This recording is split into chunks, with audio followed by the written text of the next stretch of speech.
All right, welcome to episode 22 of Real Talk with a Vulnerable Angel and Friends, or friend tonight. I only have one guest. I am your host, the Vulnerable Angel, Dominica May. And tonight I am joined by one of my regular guests, Sharad. Welcome to the show. Thank you for having me. Sweet kind of thing. It's better than. There you go. Very cool. So this week's episode I've titled Masculinity and Emotional Resilience, which seemed to be the kind of theme of the questions that we ran out of time for last week.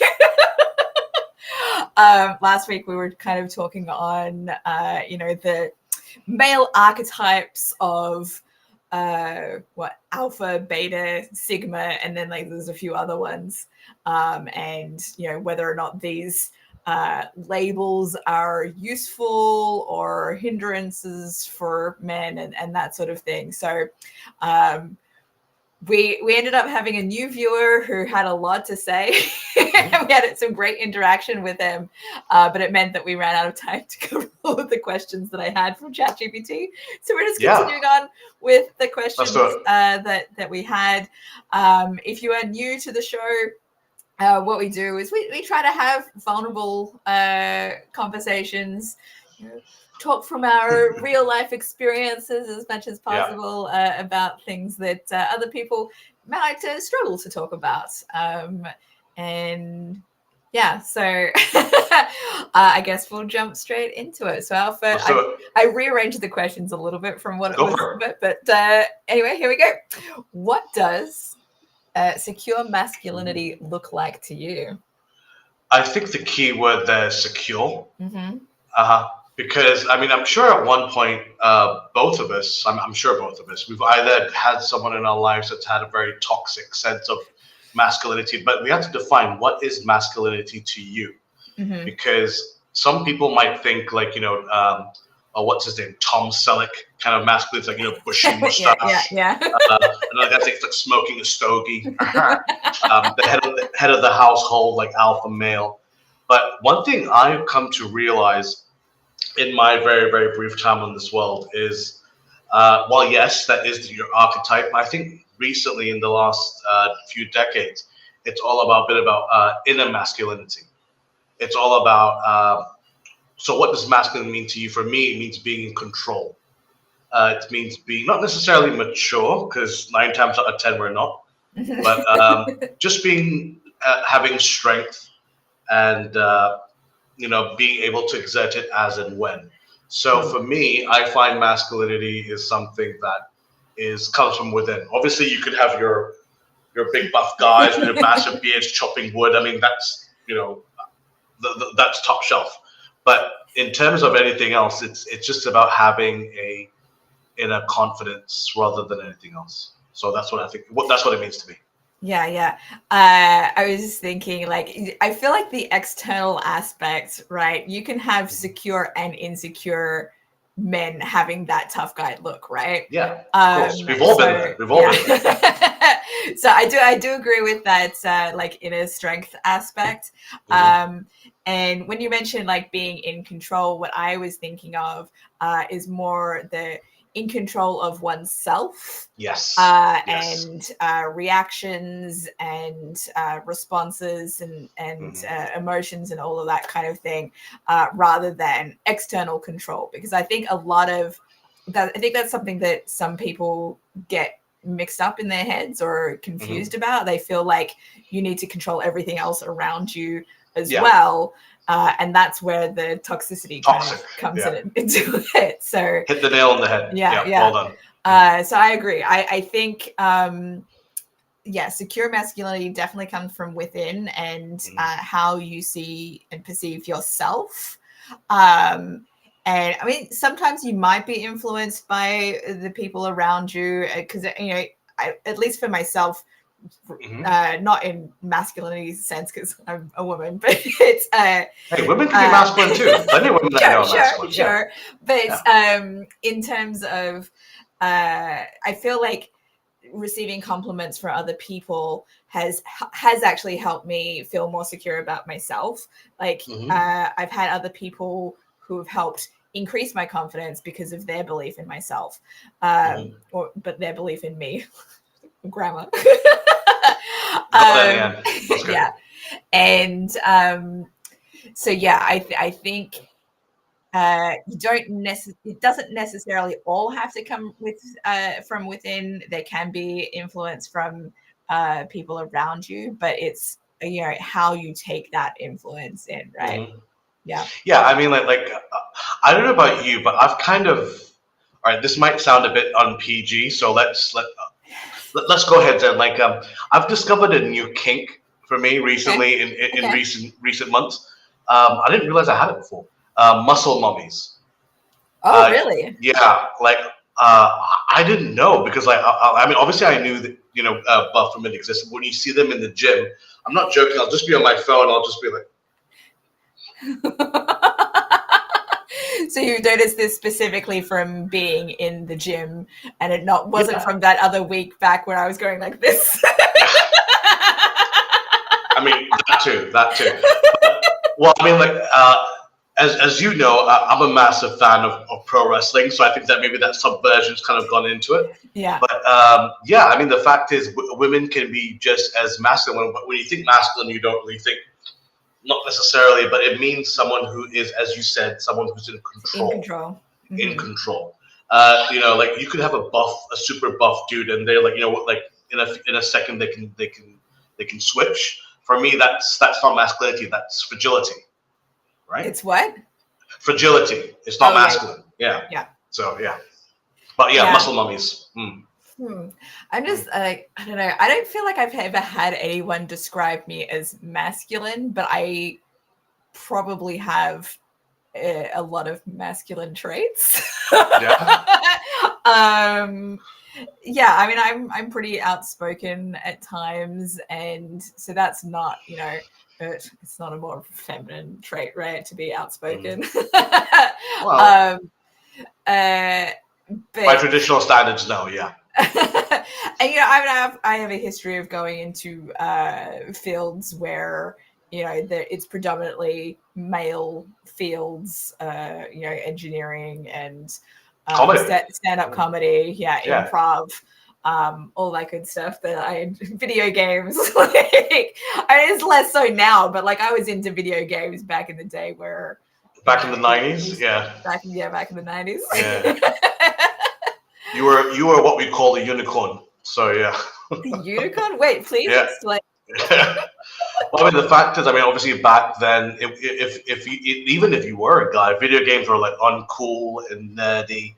And nowadays, obviously, with the way that society is changing, with the rise of the MCU and how everyone has access to video games, now it's accepted as a form of true entertainment for everyone.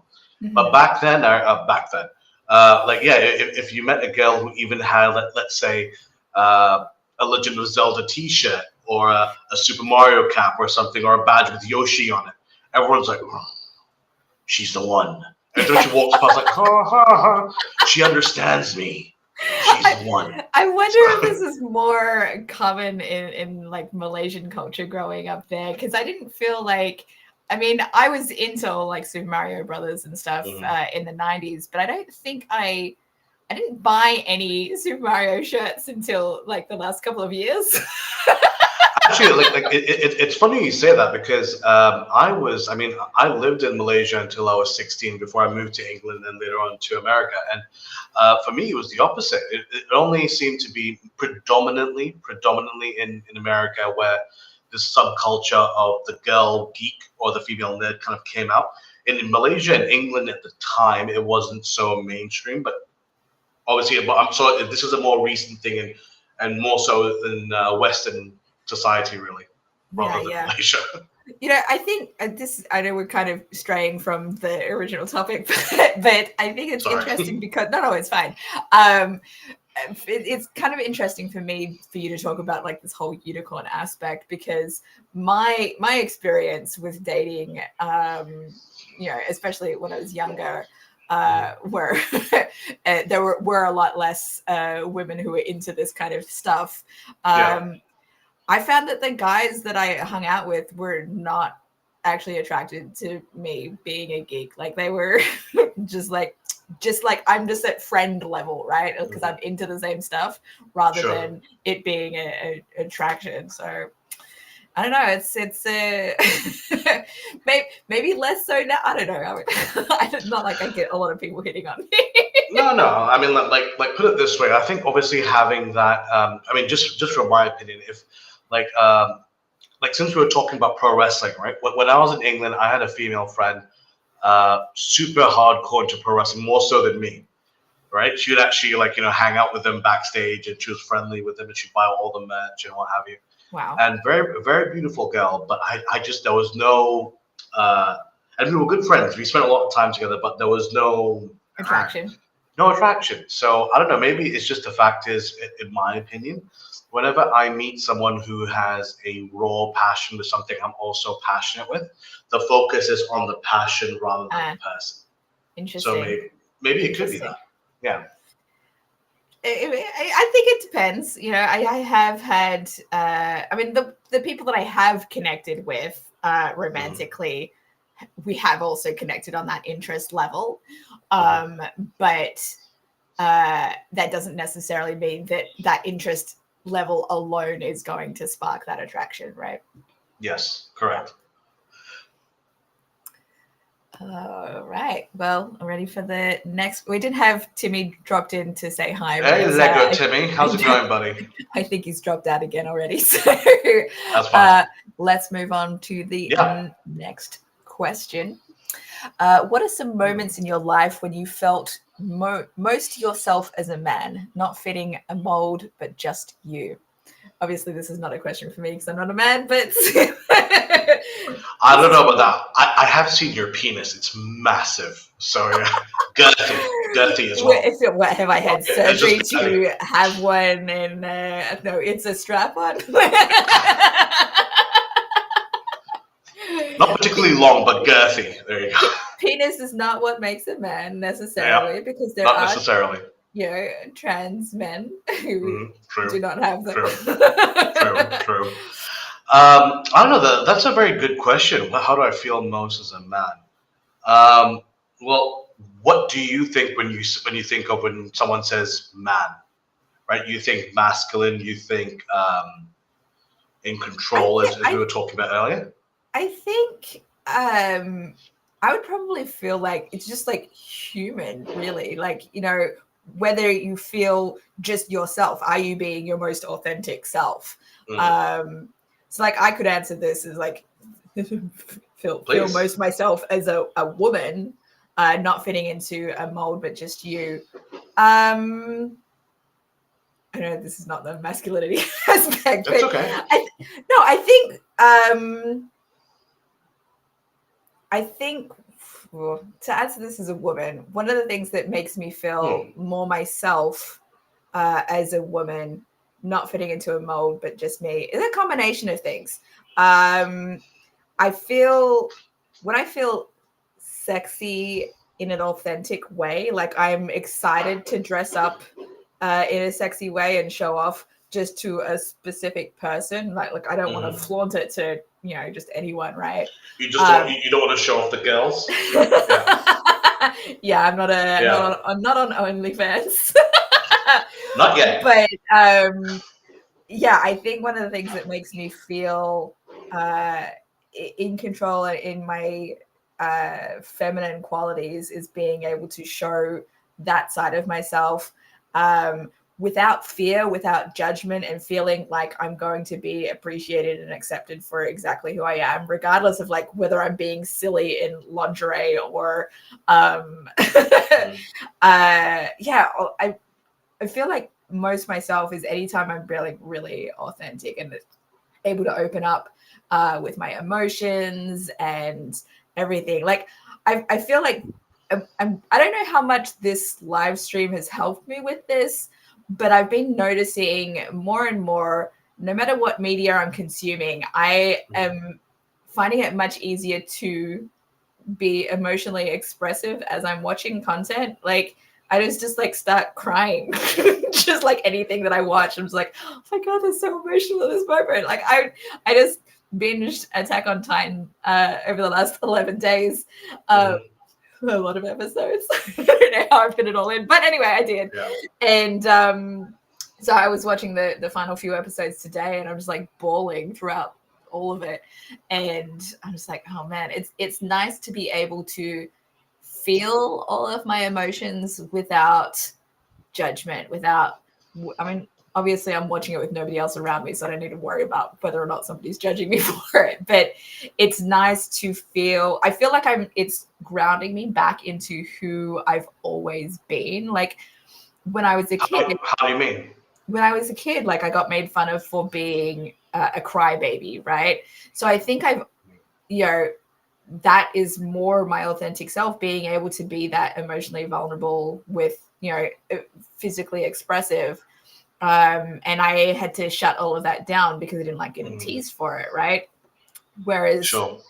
So now it feels like if I'm able to be that expressive now, it's like I'm coming home to myself and being able to be more my authentic, expressive self. Yeah. So that's my question in the gender reversed religion. So how about you for? Not fitting a mold. This one's tricky because mine sort of does ish.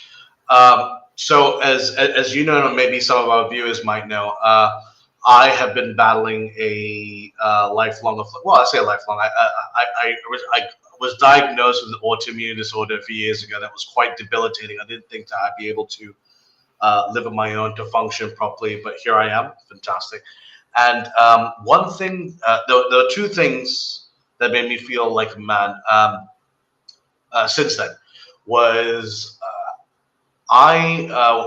when during COVID, obviously we were struggling for well, not struggling. I think that's an exaggeration, but money was tight, resources were tight, and the fact that I could contribute after so long being looked after, being in my wheelchair at the rehab, back to bed, that system, and being able to contribute. Like I still remember I was in a wheelchair in a supermarket, and Mum and I were buying groceries for the whole family. It came up to a considerably large amount, like I think it was close to 1,000 ringgit, which is a lot in any metric. And I remember I remember fighting and just getting my debit card out.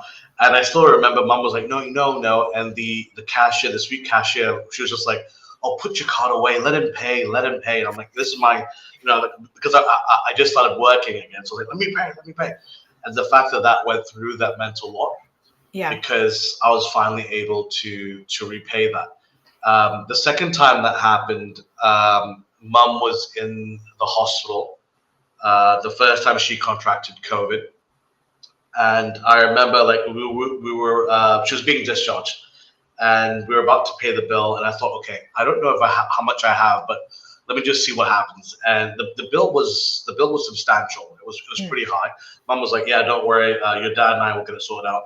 Here's the card. I'm like, nope. And I put my card down and went through, and Mum was just like, what are you doing? But I felt so good. Yeah. Not because I was showing off to her or anything, but just so I could contribute, because especially for my mum, she'd always be there for me, and I wanted to show that I was, despite all my medical setbacks, her investment in time with me meant now I could invest in her and repay that kindness. So honestly, as selfish as it was because it made me feel good, I wanted to show my mum that I could look after her. So that made me feel like a man. Yeah. No, I can definitely see how that would fit in with all of that stuff. It does kind of fit in with the mold, but I don't know that that's something that all men feel drawn towards pursuing, supporting their parents in such a way or giving back to them, So, yeah. Good answer. Before I move on to the next question, I just want to, so if you're curious what I'm drinking, What are you drinking? I'm drinking tea, Derek. No way. I got so missing of Malaysian stuff. I went to my local Asian grocer the other day because I wanted to get fried onions for my noodles. Sure. And I'm like, I'm gonna get some. So this is the tea. Oh, nice. Genuinely How was it? Imported from Malaysia. How expensive was it? It's not that bad. I mean, considering US dollars and stuff, I think it was like $7.99 US for a pack of 12. Oh, that'll do. Yeah. That'll do. That's okay. Yeah.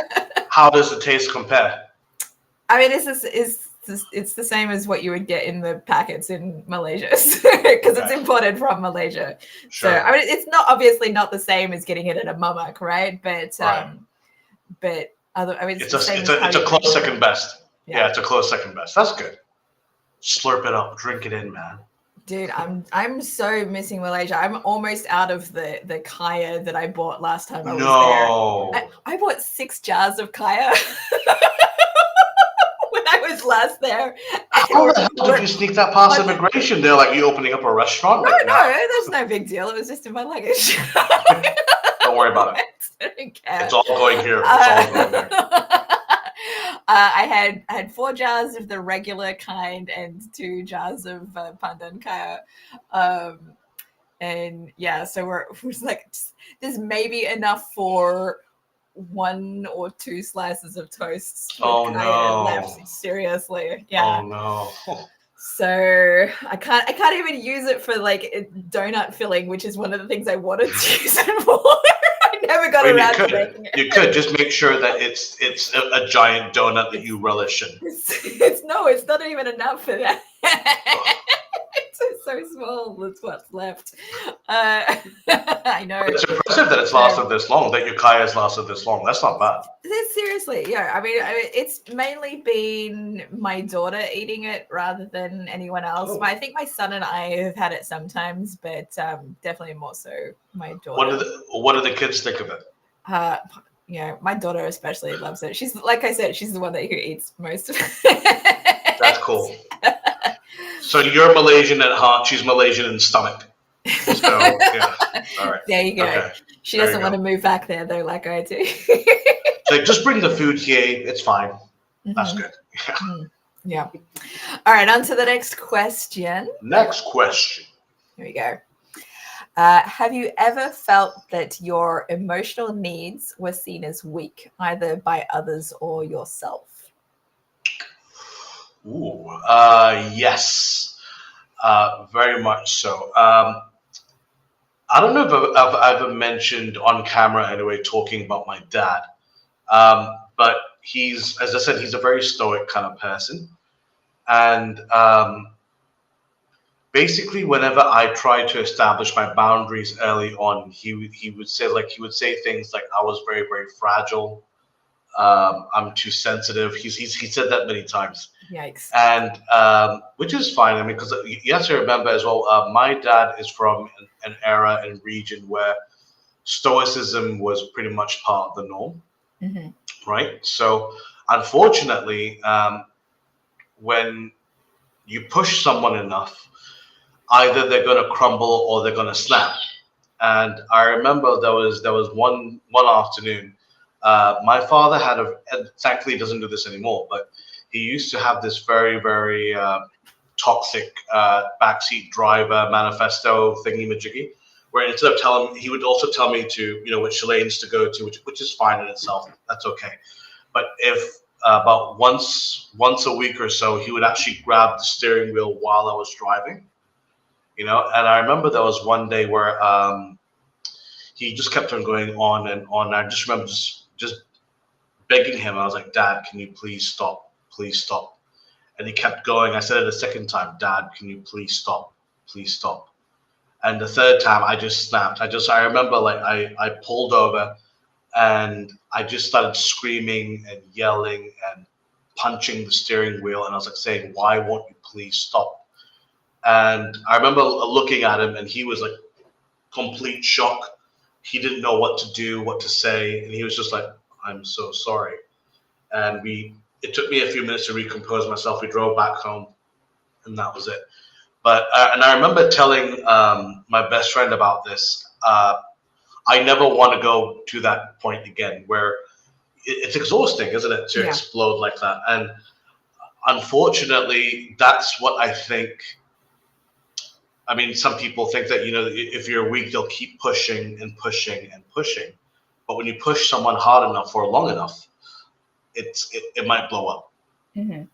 So did you feel like in that moment you were weak for exploding, or did you feel like your dad was judging you as being weak in that moment? Like, I think well, that's the thing. This is a very interesting thing to think about. How is by reacting, are you weak, or not reacting? Is that a sign of weakness? So for me, I mean, that's the thing. If again, if you're going back to masculinity, you're in control, right? So the fact that I didn't verbally address this sooner to get his attention without having to explode, so that for me was a sign of weakness. And the thing of that is because I wasn't in control. And it took me so long to. I remember, I actually do remember when I got back home. I remember laying in bed and just being exhausted, physically, mentally, emotionally. I was out, and I couldn't sleep. I just remember just lying in bed, just going. So yeah. So for me, that I mean, maybe not weakness per se, but it was exhausting. It was draining. Yeah. Yeah. No, I can see that. What about you? I'm thinking about this in the context of my relationships and my feeling like my emotional needs were seen as weak. What comes to mind for me is when I was early-ish on in my marriage, like when I first moved to Malaysia, and I had. I was in a rocky period with my ex-husband, and feeling like super depressed and not feeling like I could open up about what I was experiencing. And I think that was probably one of those moments where I felt like he was judging me as weak for having emotional needs, right, that he couldn't respond to or didn't know how to respond to because he didn't understand depression, right? And yeah, so that's it's really tricky to feel like I have to be strong and not express my emotional needs, because I feel like that's more of an expectation for women to be able to express that stuff, right? So yeah, I don't know. It's tricky for me because it's like I should be allowed to have that, but there's been so many years that I've felt like I need to keep a lot of those emotional needs to myself, and I don't. There aren't very many people that I feel safe to open up to about those emotional needs. And I think isn't it strange that sometimes we feel more comfortable talking to strangers than we do our friends? Yeah, I feel like somebody else mentioned this to me recently. It's like easier to have that. But that's one of the ways that you can have new friendships blossom like very quickly, because you are able to be more open about those things. And it's only then like later on where like you've developed some kind of rapport and relationship where you're just like, oh shit, now I'm worried that if I express myself too much that they might run away from me, even though like there's that history of you're already being able to be open with that person. Right. Yeah, definitely. So but do you think as a woman that, I mean, there's no real negative stigma? I mean, like, to be fair, if I was with not just a woman but any person that was seemingly non-reactive, I'd just be like, oh boy. I mean, you're either a sociopath, which is interesting, or if you're seeing that from a woman, like the stoic, or anyone, or anyone really. I mean, but let's say, it's not necessarily a woman. The stoicism, I'm like, that's gonna come back and bite you later on, kid. Because obviously, with anything, if you leave it, it's just gonna get bigger and bigger and bigger. It might not be today, it might not be tomorrow, but somebody down the line, it's going to go over a tipping point, and you won't be able to stop. Like how I tried to get a restraining order against my ex-husband because I was pushed to the brink because I had kept so much to myself about what was bothering me. Yeah, there you go. Can relate. Yeah. But I mean, that was a relationship where I didn't feel safe to express all of my emotional needs because they weren't being met when I did express them. So it's like, I guess I have to close off or find other people to talk to. But one of the things that I find interesting about this in particular is, the common, it's common, I guess, in society to think that women have a lot of their emotional needs with their female friendships, right?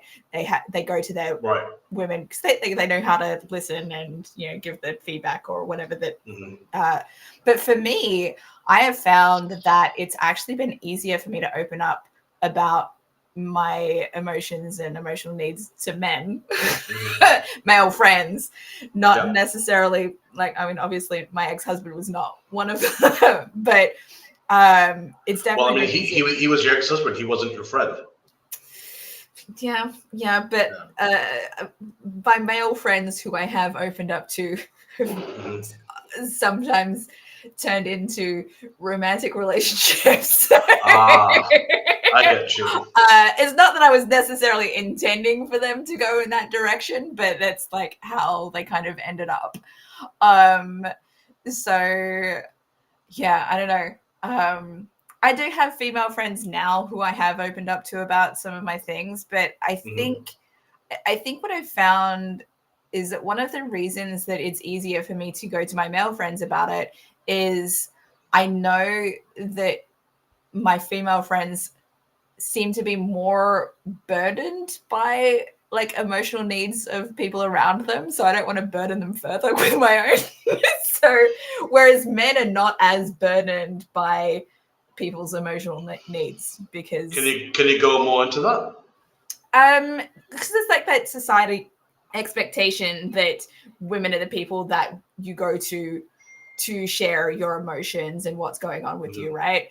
Because they're nurturing and they won't judge you. Yeah. So it's the gender expectations of all of that.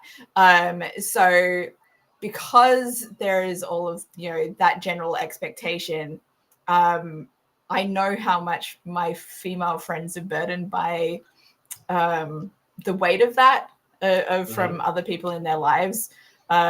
Or maybe it's assumption on my part for some of them. But I think that's one of the reasons why it feels like it's less burdensome for me to talk to my male friends about those sorts of things, which is probably why my guests on this show have always been men. I don't know. It's really interesting because in my experience, if you're in a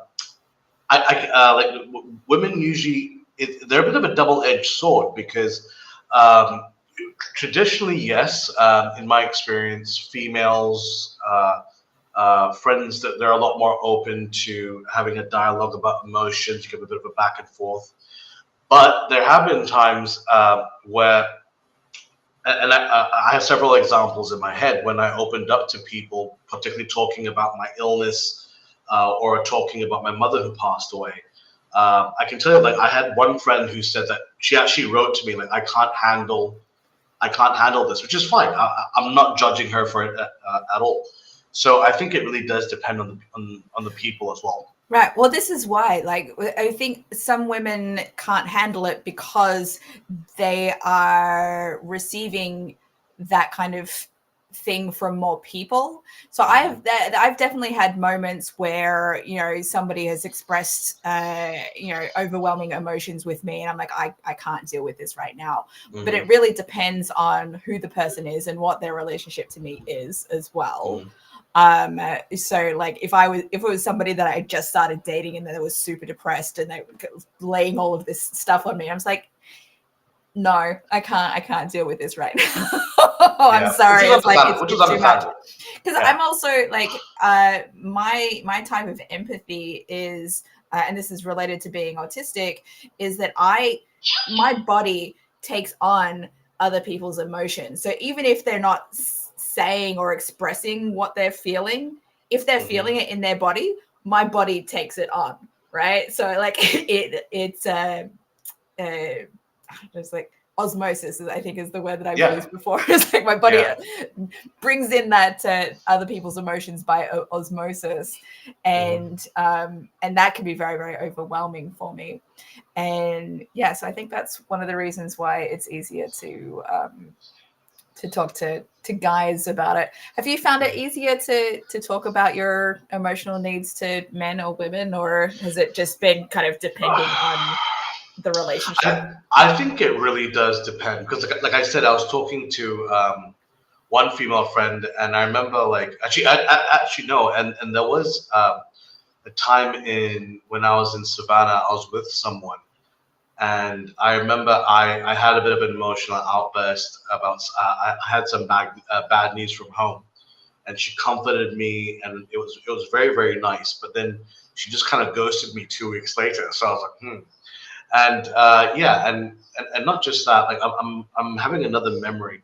This is when I was in Hull, in the north of England, when I was in university, and I remember me and my flatmates. There were 7 of us in one house, and we used to have this thing called sexy parties in the house. It's not what it sounds like. We called it a sexy party when we all were bored, and we were like, you just want to get messed up, drink, cause a few bit of chaos, and play video games and run around the house. And like, so we called that, we named that our sexy party, even though it's just 7 bros. And and I remember there was one day I was in my room, and I had a phone call from my mum saying that my dog had passed away.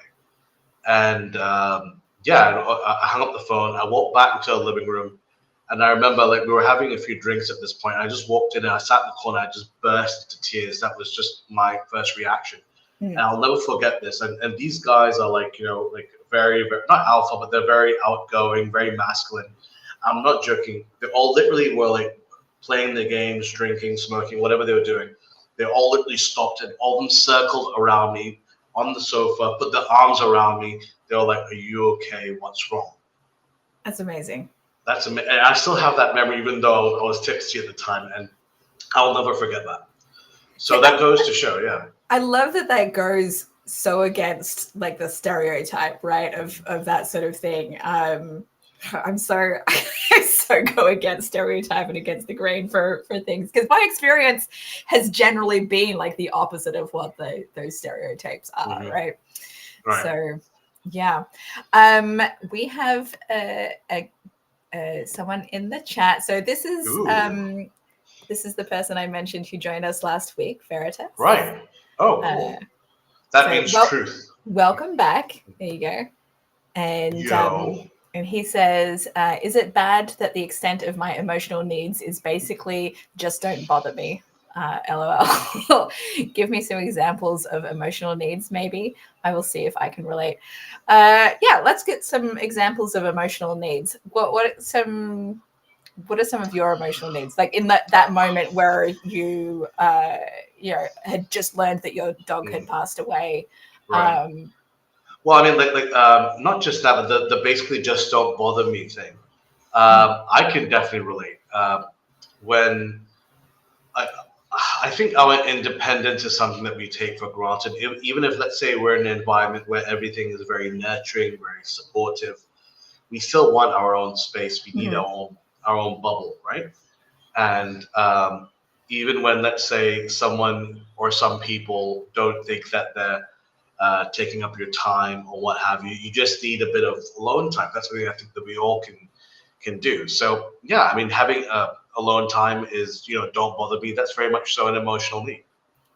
That's one of many types of emotional needs. I've definitely been in those moments where I've needed my space and needed to be on my own, whether it's to process my emotions, because I don't like being autistic, especially, like it takes me even longer to process how I'm feeling about something. Like I might in the moment be like, oh, that's okay, and then like a week or two later I'm like, actually that was not okay, but now it's too late to say something.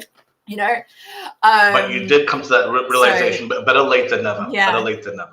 So. But then I won't bring it up as like this is a thing, and this is one of the things that, especially in my marriage, like I wouldn't bring up those things. It's like, well, it's, you know, those needs aren't going to be met. So I guess for me, some of my emotional needs of like just needing a hug, like as comfort for like to help me calm down, someone to listen to me as I process what I'm going through sometimes is a need of mine when I'm going through like something particularly emotional. Sometimes I just need someone to sit with me and like not like just being present, and so I know that there's somebody who cares about me regardless of whether we talk about whatever the issue is. Just knowing that there are people in my life who care about me regardless of whether or not they can help me with whatever I'm going through. I think those are the kinds of things that come up as emotional needs for me. That's nice. Yeah. Sometimes just having someone there makes all the difference. Yeah. So that you don't feel so alone.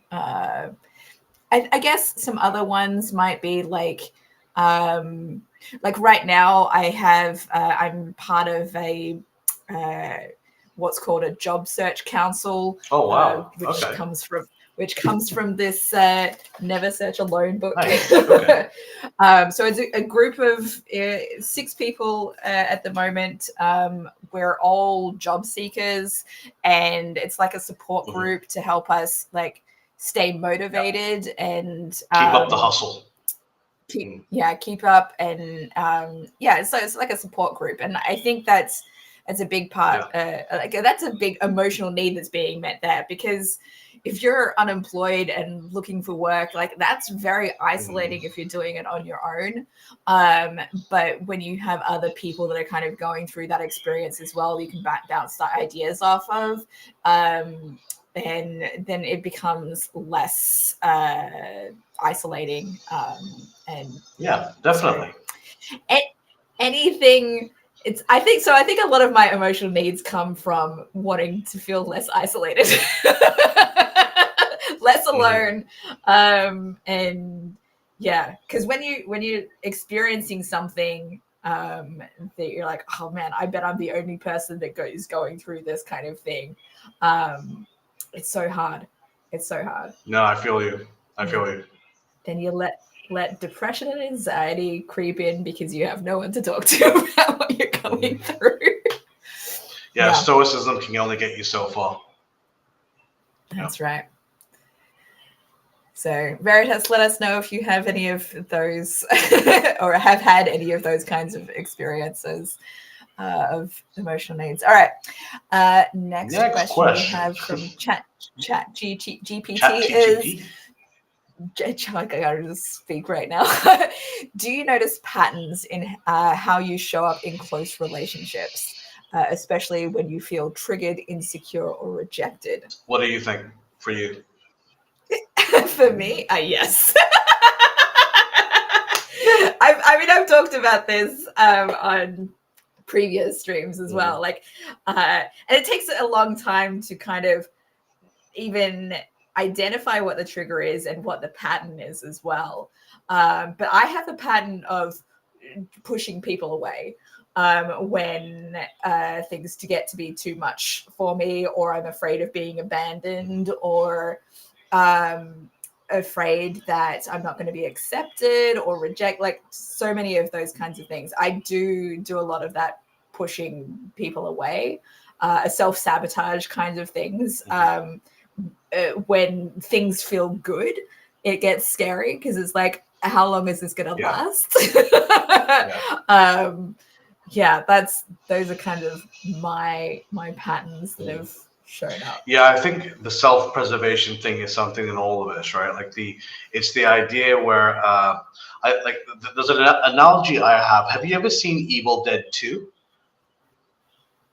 I don't No. think so. I think I might have seen the first one, but not Right. the So second one. in the film, spoiler alert. Right. Okay. It's Yeah. fine. It's an It's old a film. Yeah. Ash gets possessed by the evil, and it starts with his arm, and to cut it up, to stop it from controlling him, he cuts the hand off. Right. So in some ways, this could be correlation with before it affects us completely. We want to cut it off before it gets worse. Right. So we're going to step back, remove ourselves from the situation. So yeah, definitely.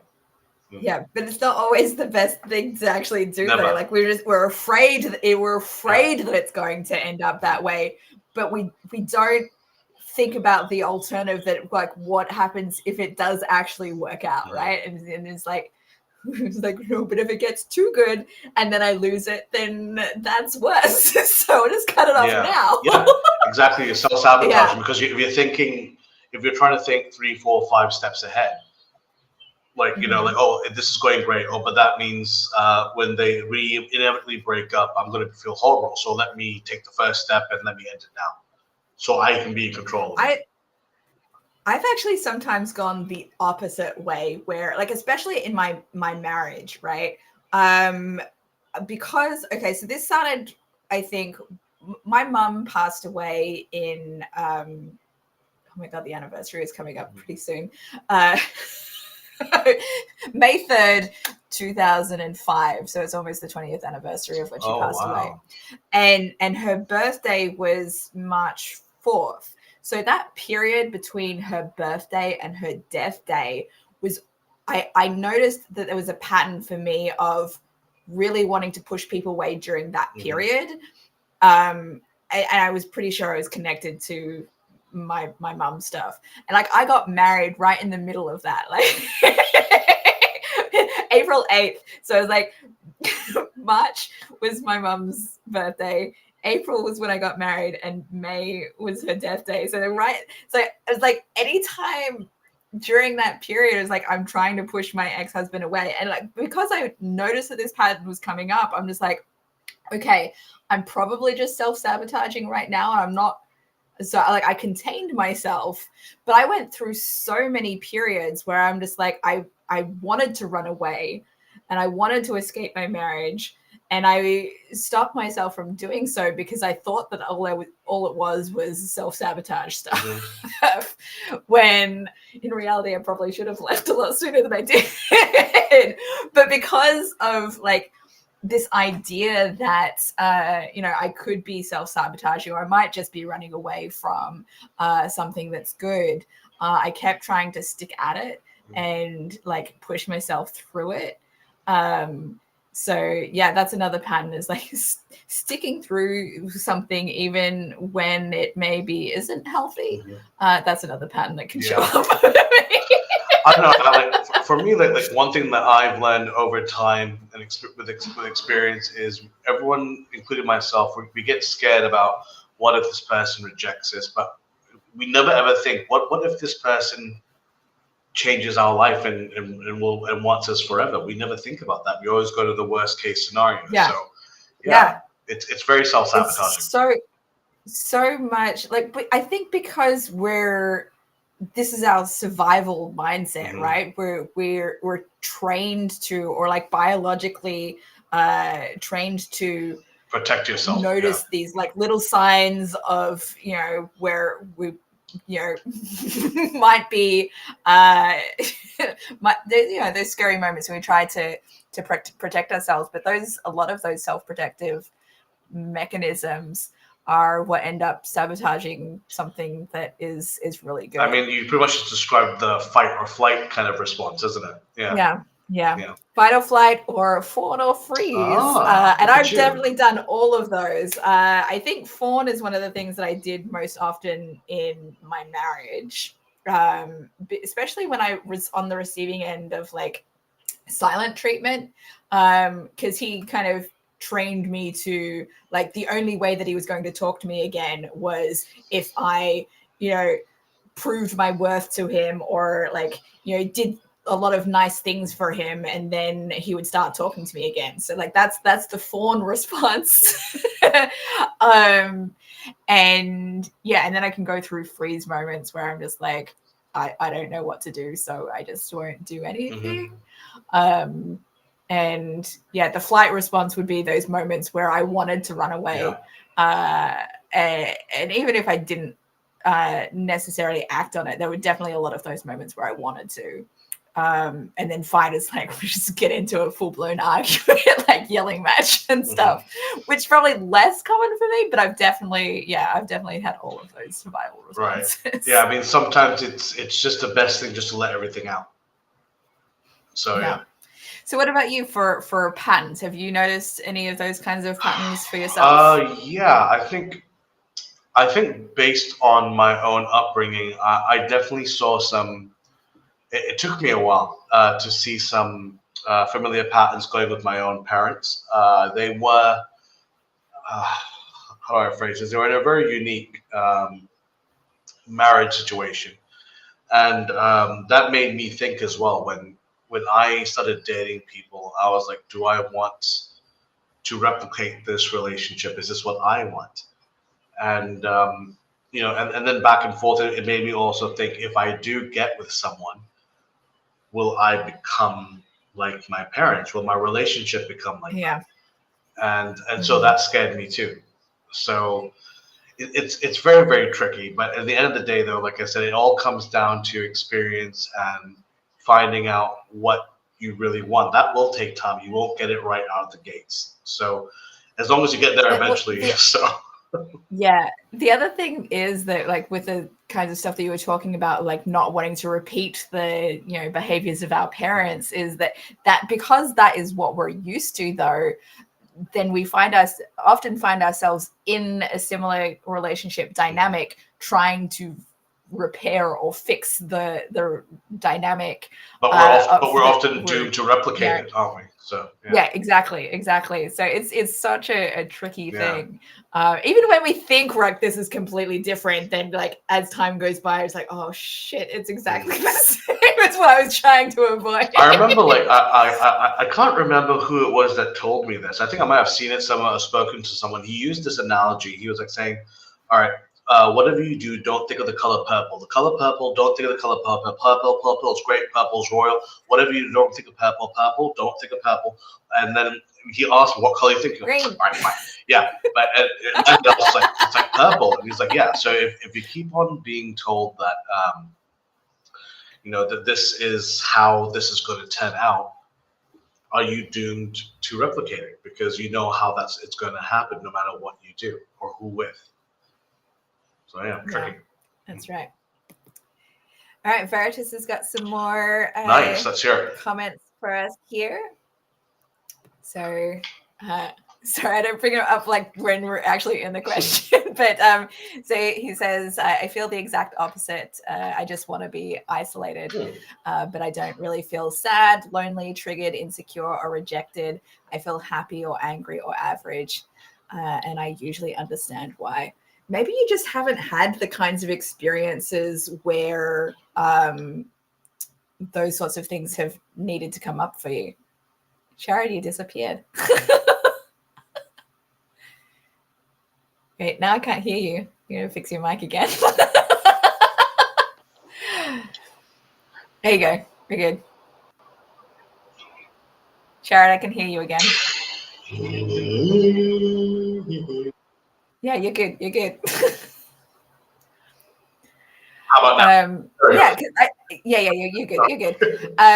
So like there are, I can be fine and have, go through periods where I don't experience any really strong emotions, but then I think strong emotions come in particular during moments of attachment, right? When you're feeling attached to a particular idea of what you want, or what you're looking for, or a goal or something like that. And then if things don't work out the way that you want it, or they do work out the way that you want it, then you might have a stronger emotional response to a thing. I think. Yeah, I mean, it's very strange because obviously with isolation, everything becomes insular. You have more opportunities to be within your own head, And so that way, you don't really have one strong emotion more so than the other. Obviously, the longer you are alone, the cabin fever might kick in. That's a whole different animal. But because obviously if you're alone, you don't have that external source always making you feel something. You don't have someone else getting a part of you up. So if it's just you, yourself, and I, then obviously that works out too. Or maybe Veritas just grew up in a very secure environment, Possibly so too. didn't deal with any too, of these insecurities that a lot of other people grow up with. For sure. All right, he also adds, feelings don't really stick with me. I'm extremely analytical and introspective and just deal with feelings directly and then move on. If I'm being honest, I feel very liked and accepted by most people. And that's Veritas is very clearly in the secure kind of upbringing. That's what it seems like to me. Because I feel like that's a pretty rare experience for a lot of people. So I hope that means that you had excellent parents that you grew up with. It sounds like to it. Be able to, sounds like it. To have that, like my parents had a lot of challenges, so and then like my school environment and stuff that I was in, I was a weird kid that got picked on and stuff, so I had a lot of insecurities and stuff around a lot of that sort of thing, so that makes it a lot harder to be expressive and be okay. I'm much better now and feeling more secure in myself now, but definitely like in the past was not so much. But look at you now. You're hosting a streaming channel about feelings. So look at you now. Yeah, that's awesome. Yeah. Because like I said, I've talked about this before. Like it's such a big deal for me to find myself again and dig back into all of that stuff, to be more expressive about what's going on with me. Because I felt like that was one of the things that prevented me from having the kind of relationship that I wanted to have in my last relationship, because I was so scared that I was going to lose him that I didn't open up about what was actually going on with me. Now the relationship could have just fallen apart regardless anyway, but that was the big thing. That my big takeaway was I need to be more expressive. If I then push people away, fine, but at least I will know that I still express myself as much as I need. I mean, that's the thing. I think expression and setting boundaries are two things and two peas in a pod, aren't they? If you don't react to anything, you don't express something. I mean, we don't realize that not everyone is a mind reader. Not everyone that picks up social cues, right? So, like nobody is a mind reader. We just want to think that people can read us very well. And I think part of that difficulty is like sometimes when people do read us very well, then we expect them to read all of our things without having to express ourselves. But that's not actually the case. Very guilty. Very guilty. Yeah, no, absolutely. I think that was definitely an issue in my last relationship, because there were definitely moments where I could read him very well, and then other times I was like, I have no idea. We're only human. Yeah, that's right. All right, Veritas also adds, and I self-isolate because I don't fit into everybody else's emotional world. I don't think I have the autism, Nice. but I am a blunt and direct person and comfortable saying what I assume people are thinking. You don't think you have the autism? That sounds very... I can relate to that. Yeah. Very blunt and direct. My bluntness and directness got not literally beaten out of me, but like emotionally beaten out of me from my ex-husband, because he did not like how blunt I was and how direct I was about things.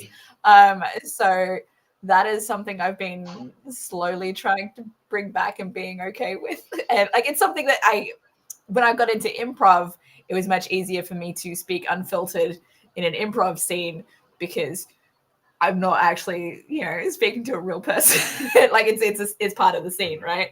But in terms of in engaging in relationships in real life experiences, and it's, I recognize that not everyone is okay with the bluntness. So you have to be cautious about it sometimes. But my natural state is absolutely in the being blunt and direct and trying to, I don't know. I think it's interesting. Like in my experience, but it's usually young people or older people that have the bluntness, because obviously when you're younger, you don't give a damn. You're like, this is me, blah blah blah blah. And when you're older, you're like, I don't care anymore, dude. Life's just hit me in the face. I don't care. I'm done. Yeah. So it's usually one of those things.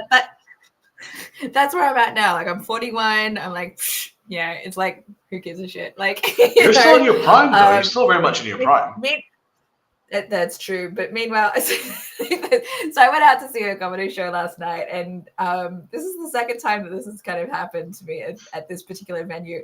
I went to the show by myself, and I sat with a couple of retired ladies, and that's cool. And I did the same when I went to see Malaysian comedian Jason Leong 3 weeks ago. Again, sat at a table with 3 retired ladies, and that's the best like conversation. I was like, this is my niche now, is like talking to old retired ladies. You have a type. Comedy shows. Speaking of which, that person, I am seeing them this evening. So there you go. So very cool. Oh, you're seeing Jason Leong I'm tonight? seeing him tonight. Yeah. There you go. He's back in Malaysia. There you go. So the comedian I went to see last night is someone called Julie Kim, and I got to talk to her after the show. And I'm like, because I found out about her because she opened for Ronnie Chang. Oh, nice. Okay. A few years back, and so when I found out that she was headlining this week, I'm like, I want to go see her again. So I got to talk to her after the show, and I'm like, because of the Ronnie Chang connection, I'm like, I used to live in Malaysia. I mentioned that to her, and she's like, oh, do you know Jason Leong? I'm like, yes, I do. Like, I saw his very first stand-up set. It's like, I talked about that. So that was a funny kind of moment. But anyway, what I was saying with the retired ladies, I just like casually mentioned, that I had kids, and like they asked me how old they were. I'm like, 14 and 18, and they're like, what? You don't look old enough to have kids that age. And I'm like asking them, how old? Hold that thought. Can you hold that thought? Sorry. Sure. Sorry about that. We had a guest. I'm so sorry. Oh, that's all right. That's all right. So so I asked them like, how old do you think I look? And they're like early 20s. I'm like, it's really nice when some people still think I look like I'm in my early 20s, because I do not get that from everyone. So anyway, what I was going with that is like, so I'm still on the I look like I'm in that young don't give a shit age group, but I'm more in the older don't give a shit age group. If anything, you're consistent. There you go. All right. Veritas's next comment is, but a lot of people are worried about social acceptance, and I think it gives them pause and worry. I feel no stress in that regard. I also might have a tinge of superiority complex, but can you blame me? Confidence is key, sir. It might not be a superiority complex unless if it gets too overwhelming, then you're being a dick to people. Maybe it might be a problem. But if it's more just that you're confident and secure in yourself, then I think it's fine. It doesn't necessarily mean I guess it depends on whether or not you're judging other people for their own actions and behavior around you, or if it's just more like an internal kind of thing. It's like, I'm doing good. I'm secure. I agree. I've definitely had moments where I felt some kind of superiority complex, or I'm better than other people, and I've knocked a lot of that out of myself now. Like, I try to see people as my equals, but there are definitely still instances where I'm like, no, I'm definitely better than that person. Yeah, I think for me, I can distinctly remember there was one time where I had that. I remember thinking I am the better one, and I remember as soon as that thought crossed my mind, I was like, what am I doing? I instantly felt awful. I was just like, oh my goodness. But yeah, I mean, it's an unfortunate thing that, but we all have to deal with. I think in my younger years, it was more around education, right? Like I think I'm better than other people who are not as educated as me. Whereas now I've had more life experience. So I've seen people who are so-called quote unquote educated, like with, degrees and stuff, where you're just like, how?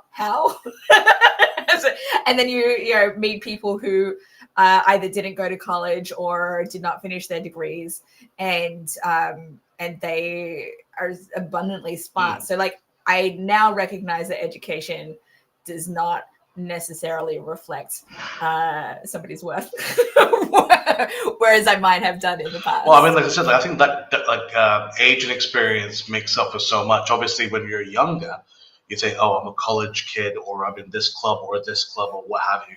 I have status. But when you become older, you're just like, we're people.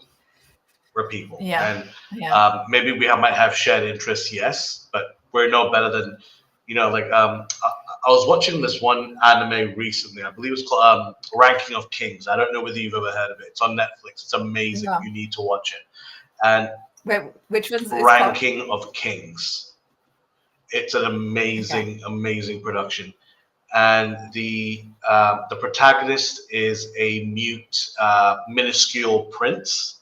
He's like this big, and and people think that they're better than him because he's in his own world and what have you. But he's got this inner strength that no one can ever shatter, and it's so inspiring. So I think the older you get, no one really thinks like blah blah blah. We're just like, do your own thing. You're fine. You're good. Just do your own thing. Yeah. As long as you're not harming other people around you, then, be yourself and live up to your own personal values and integrity and all that kind of thing. Yeah. My dad is in the audience as well. So my dad says, I believe our fears tend to block potential positive experiences. It seems unconscious. I think it is spiritual. The old Donald Duck bad angel talking on his shoulder. Nice. It emphasizes fears so strongly. And I think this is the part that you believe the fear and close down listening to other good angel as it speaks more quietly. That's a very good analogy. Yeah, I didn't think about that. That's a very good analogy. Yeah, it's so much easier to listen to that voice of fear and all of that. It's at the end of the day though, it boils down to how strong the emotions are. Like our negative emotions usually are much more overpowering than our positive ones, right? So for example, if you ask, let's say, someone are you feeling happy, they're like, yeah, I'm all right. You ask someone, how annoyed were you at this traffic jam today? Oh my God, I almost lost my mind. So you see what I mean? There's only so much. So I mean, obviously we do tend to cling on to the negative much more. So yeah. Oh man, my ex-husband would hold on to grudges for fucking I believe you. Never let go of them. And like he kept complaints about me of things that I had changed like years years earlier from when he was still complaining about it. It's like I'm not that person anymore that you're complaining about this thing. Like, remember the time you lost my remote in 2004? Like, that was a good remote, man. Like, yeah. Not quite in that the frivolous kind of argument, but it felt that way. Yeah, like he would bring up like these past things, and it was like, that is not an issue anymore. I get you. Not like that anymore. Yeah. All right. Veritas says, I don't know how to explain it without getting into a bunch of philosophy and context, but I don't feel part of the typical human social hierarchy, which is part of why I think people like me or hate me. This, again, sounds very autistic. Veritas, have you actually like explored, what makes up autism traits and just concluded that you don't think that you're autistic, or is it more I don't know, I'm curious because not seeing social hierarchy is a big part of autism. It's like, you know, not wanting to you know, is the like authority kind of figures, like you want them to be kind of on the same level as you, or you see them as the same level as you, even if you're like, you might have like idea, like for me, I'm a rigid rule follower when the rules make sense to me, but if they're given without an explanation, then it's like, why like, don't have authority over me for this thing. So I got you. Yeah. All right. Then Veritas adds, but I don't really care either way. Other people's opinions don't really matter to me, and it reflects in my behavior. From other people's perspectives, I think they like the positive side of that and fear the negative side of that. That makes sense. Yeah. There are a lot of people who can't handle authenticity and people being themselves. But you know, that's how you find like who is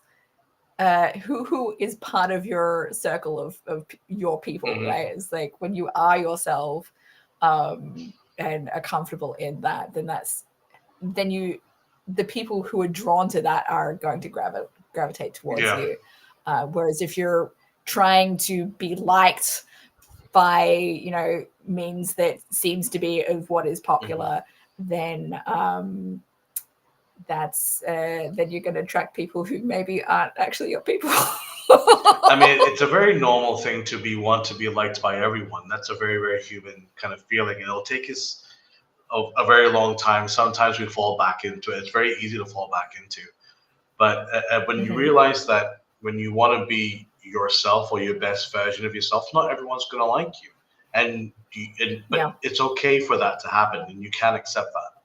Like, you know, if I do remember there was one time when I was in high school, me and this girl got into a bit of a tiff.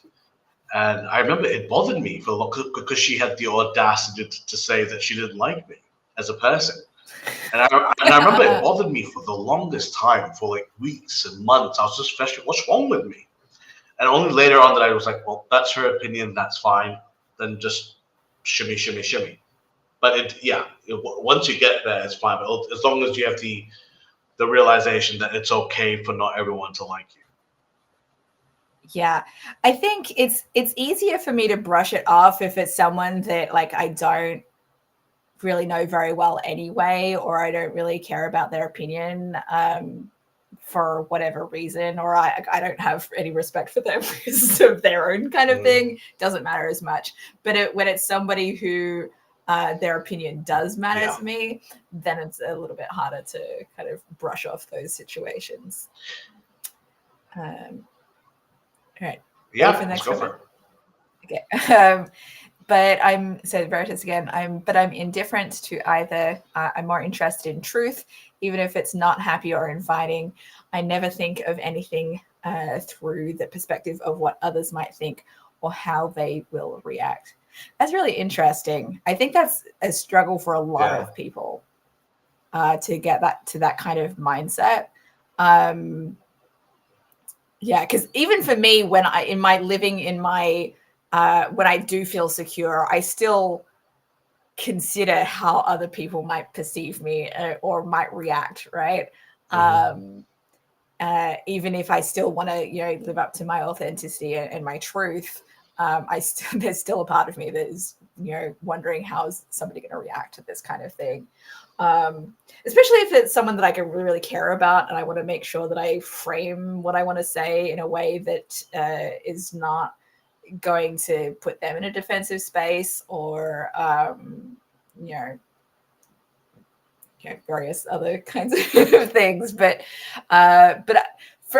being on the receiving end of things, I agree with that being interested in truth, even if it's not happy or inviting. I would rather know that somebody doesn't give a shit about me, so I can just like Okay, I'm great. I'm glad we know. Let's not, pretend that that there is something. There's something that really comes to mind. I was rewatching the original Scary Movie, the one from the 2000s. Do you remember that? And there was a scene where the girls, like Buffy, is coming up, and Brenda is just saying, "Oh my God, that girl is such a hoe."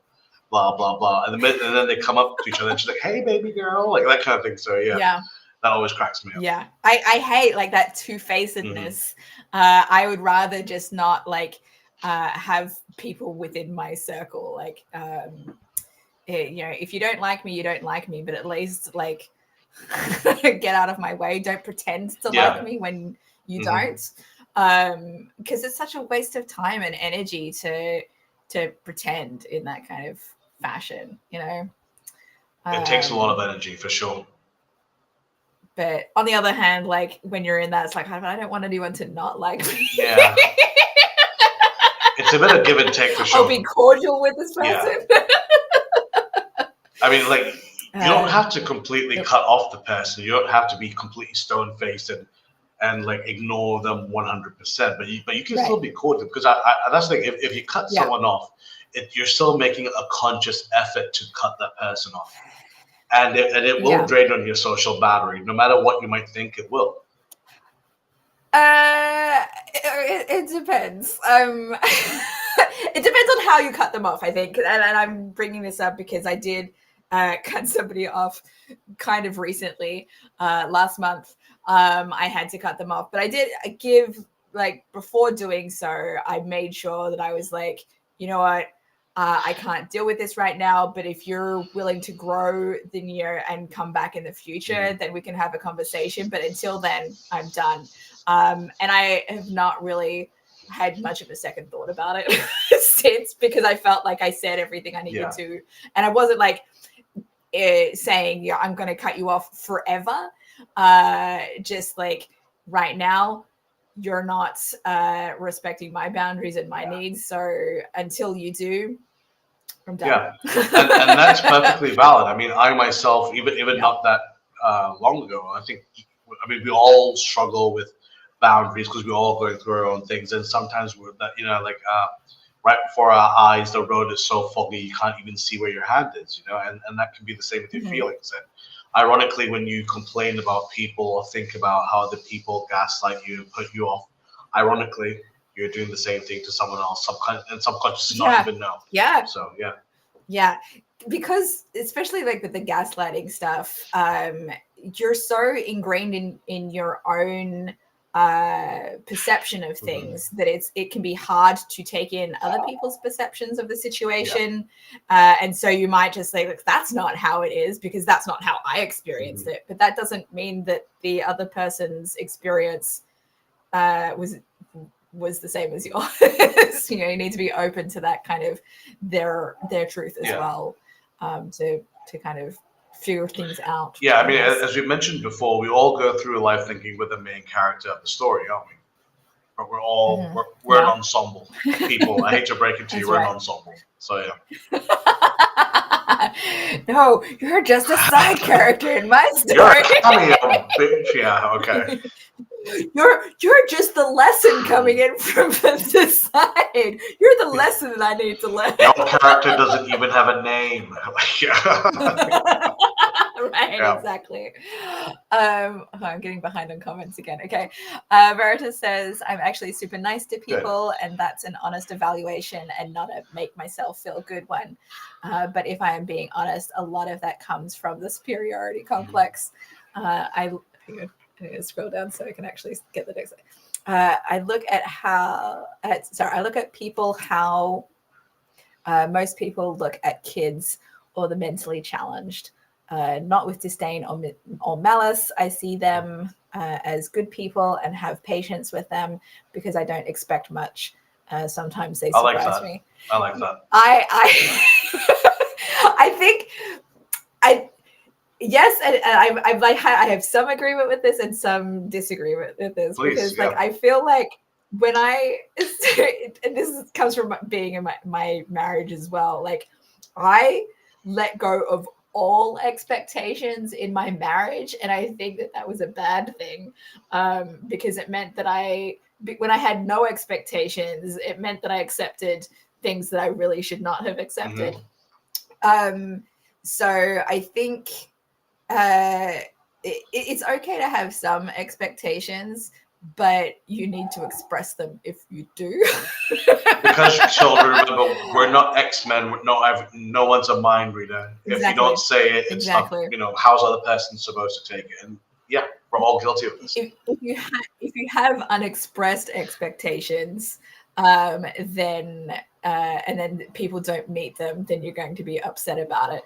But it depends on the context as well. Like, it's fine to have no expectations, like when you're meeting someone new, or strangers. But like, if it's somebody that you have a certain type of relationship with, I think it's okay to have some expectation if it's part of the ingrain or enmeshment of that relationship should be.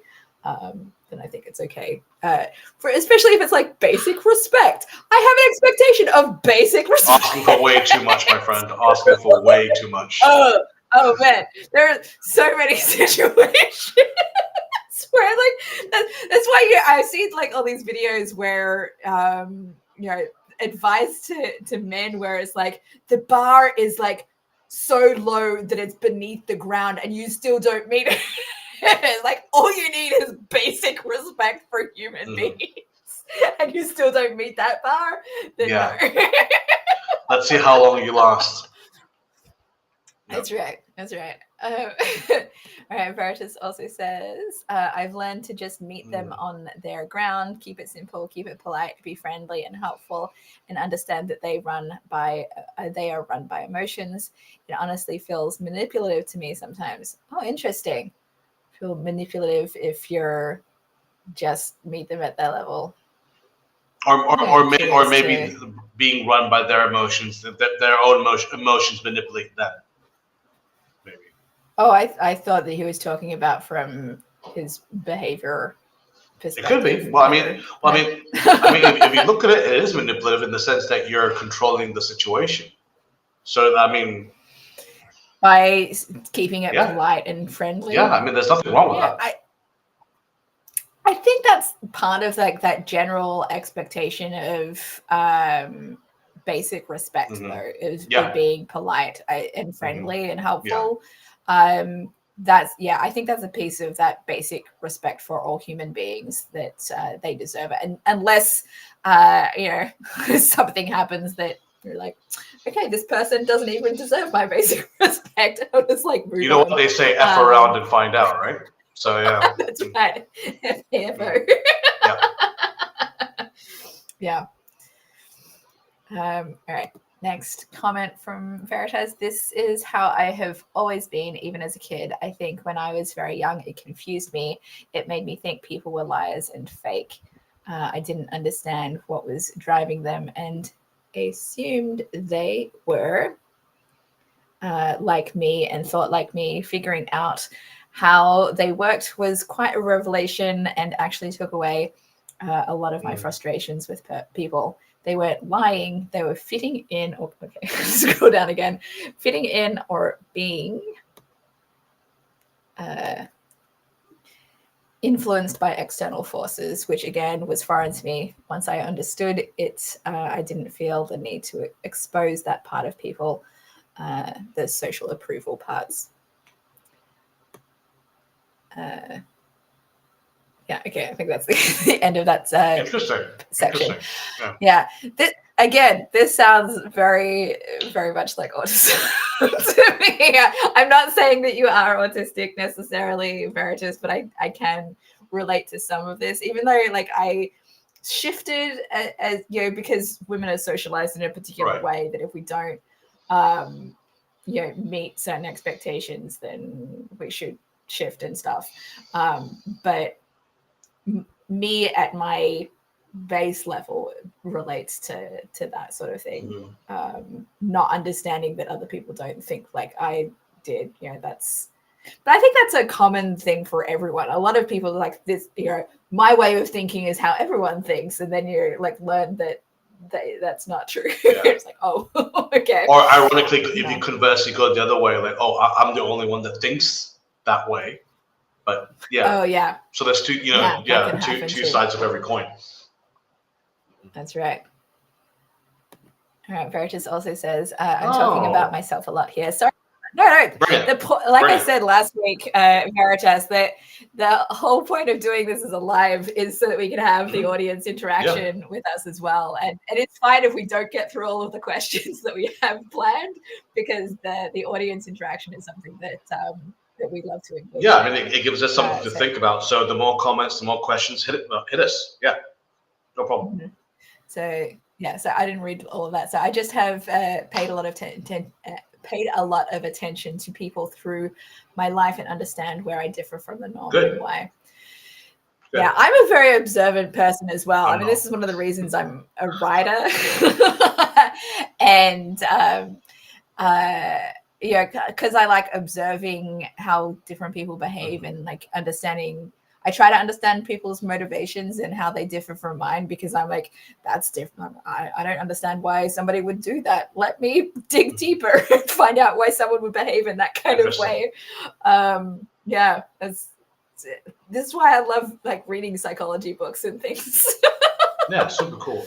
I know it's really interesting because as writers, I don't know about you, but as a writer, I'm very, very keen on to observe how other people work, how they behave. But I can never self-diagnose and act on that. Do you know what I mean? Like, interesting. So you can observe on other people's things, but you can't identify things within yourself. I can't recognize or like kind of take in. Like, for example, I can't accept certain things or certain faults, or I can't like think about, okay, it's for me, it's like everything is under barriers, but with other people, I can see it clear as day. You know what I mean? So yeah, I think that's common for most people. Like, it's so much easier to notice the things that we don't or do like about other people, but like doing that self-reflection and coming to self-awareness is much harder. I wrote one or two blog posts about this not that long ago, last month, I think. Oh wow! Okay. And in terms of some of the things that you can identify that you don't like about other people is actually projection, and they're things that you don't like about yourself. But it's so hard to see it in yourself, so you project it out onto the other people, so that you can distance yourself from it, but also you recognize it on some level. Right? It's like, I don't like this thing, but it's tricky to then recognize, oh, that thing that I'm complaining about is actually something that I do too. Yeah, of course it is. Of course it is. I mean, projection 101. All right, my dad has another comment here, and he did show a typo underneath, so I'm just going to read. Yes, that's in a way, the good angel encourages evolutionary thinking at a higher level, opposed to reactive behavior, fight, flight, freeze, or fawn. Movement towards objective truth, not subjective. That's deep. I like that. Yeah, objective truth, man. Like, that's such a hard thing to find, that objective truth, because we are all products of our histories, and so by nature we're subjective about what's going on around us. Right. I mean, everything is up to interpretation from one point of view to another, right? So interesting. Yeah. So even when you're having conversations with somebody that, might have a different perspective, you're not necessarily going to come to an objective truth about what happened, because unless you've got like some omniscient being like telling you this is how it is, I don't know. I think it's very hard to find objective truth unless you've like gone through a scientific process. All of those. I mean, that's the thing. If you're telling me that, if that we're not breathing oxygen right now, obviously I'm like, bro. But like, I mean, when I was in college in Savannah, we had I took law for a subclass, and law and politics. Sorry, I should say I took politics and law. And our professor, he gave us a very interesting class exercise where half the class was okay. The scenario is a student has been caught cheating, and the university wants to expel them. Half the class would represent the university, half the class would represent the student.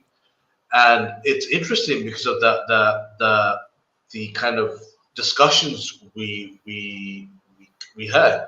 I mean, there's two sides to every coin, right? No one was one thing or another. There was no, there was objective truth. Yes, that the student cheated, but subjective truth, like, doesn't this student deserve a second chance?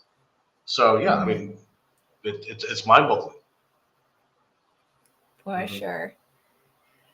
All right, another comment from Veritas here. I feel like I'm being manipulative if I interact with them on their level. Built into that is the whole superiority complex thing. It's like when you talk to a baby in a high voice because it reacts well to it. Baby talking to adults feels condescending to me in a way. Yes and no. Yes. I mean, yes and no. Yes and no. I mean, obviously, yes. I mean, you don't want to ever feel like you're being talked down to. I completely agree. But at the same time, if that's what their actual level is, then it's not actually condescending. No, I mean, like, sometimes, like for example, I was just, I've recently become a teacher, which is a whole different kettle of fish. And I remember I actually I actually blew up in class yesterday. I was like, guys, you guys are, okay, so my students range from 13 to 16, depending on which class it is.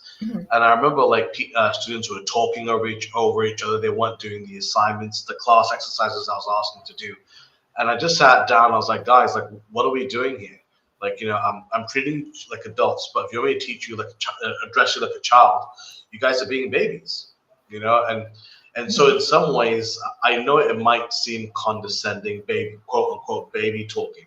But in some ways, if that's how people if you get their attention and it sinks in. Some people respond to that for sure. This is what this is making me think of, like, I never did the baby talking voice with my kids. Always talk.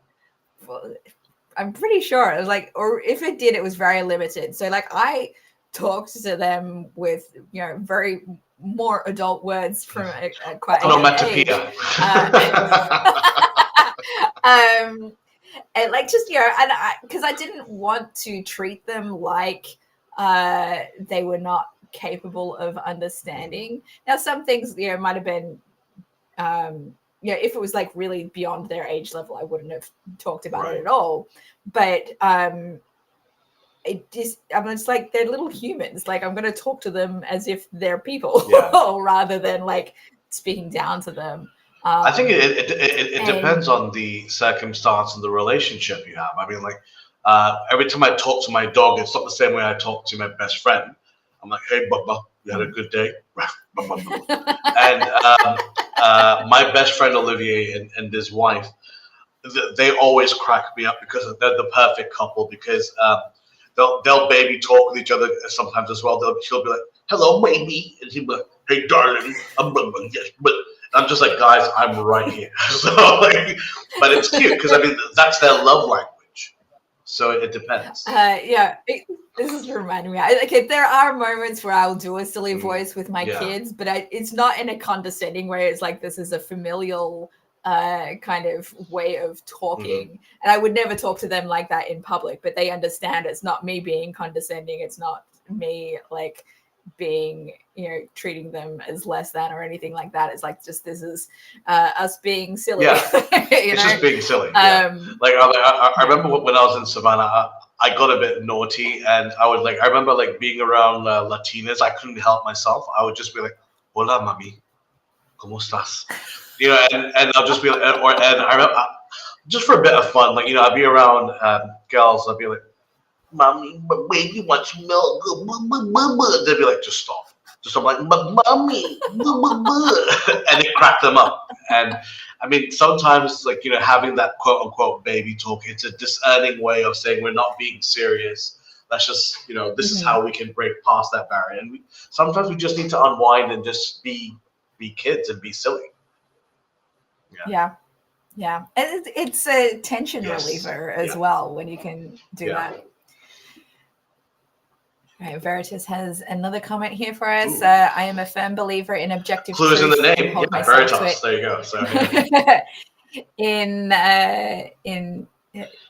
hold myself to it, even if it doesn't make me look the best.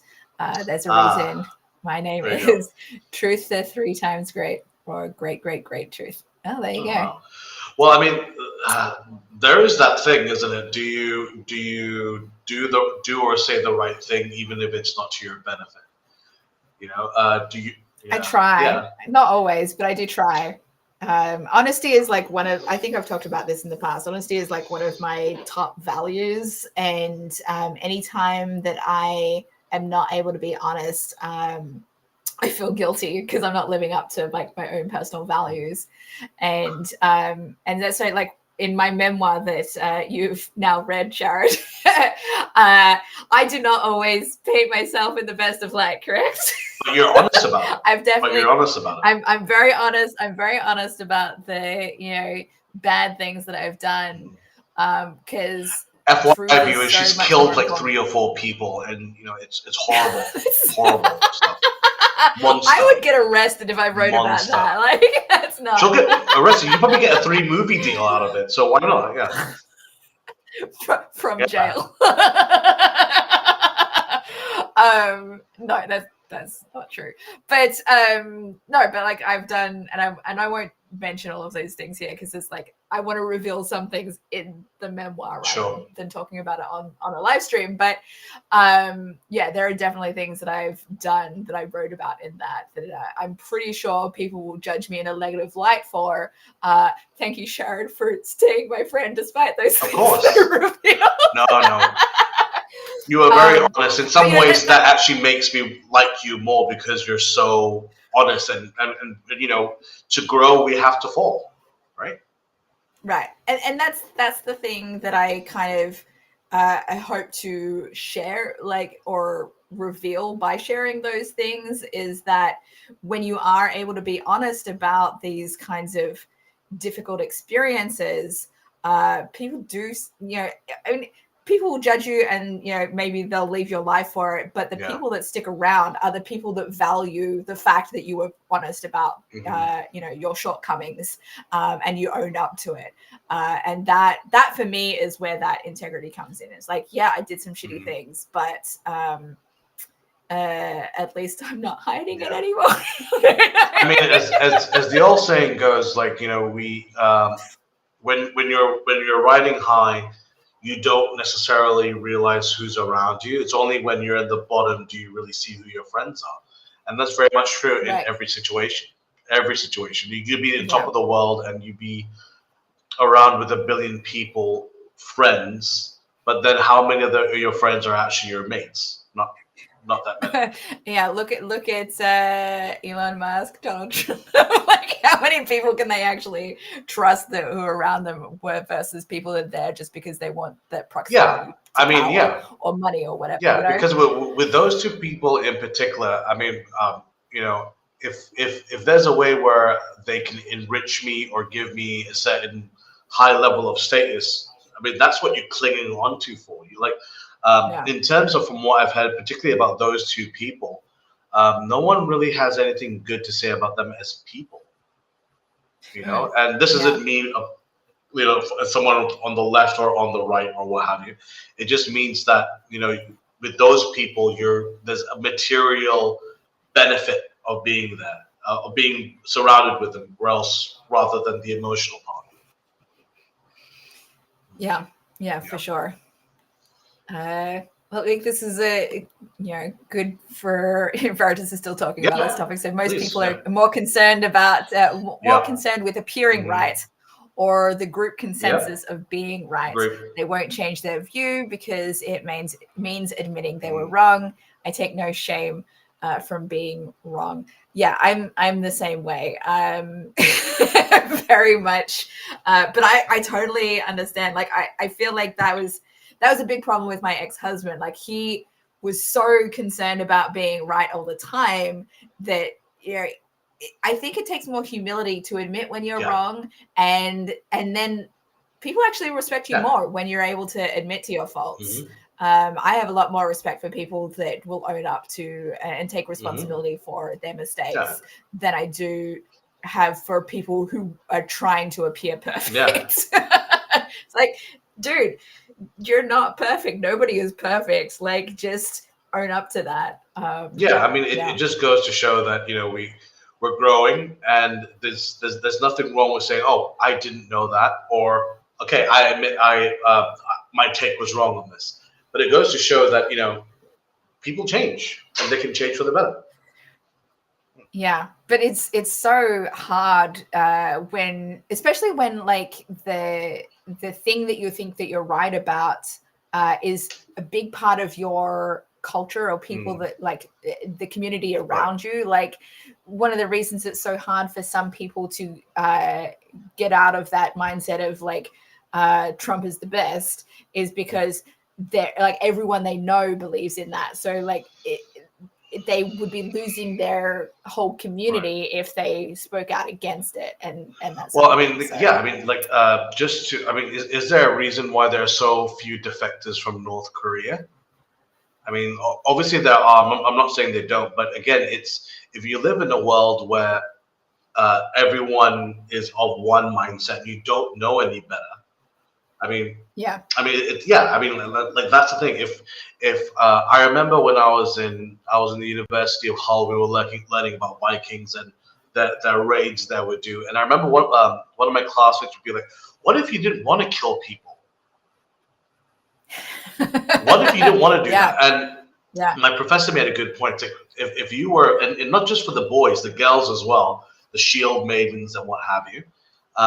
If you killed someone, it was great honor for your family, and if you died in battle, it would mean that you'd be taken by the Valkyries to fight for Odin, which is an amazing honor. And that's all they knew. And if that's something that's all you knew, which is, okay, this is great, this is what we're here for, you know. And oh, man, this is so much part of the messaging of Attack on Titan, which we just, like, binged.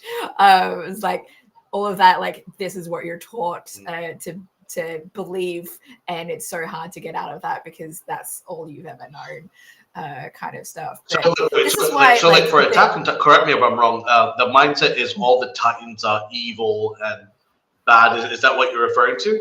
But in fact, some of them are not evil and not bad.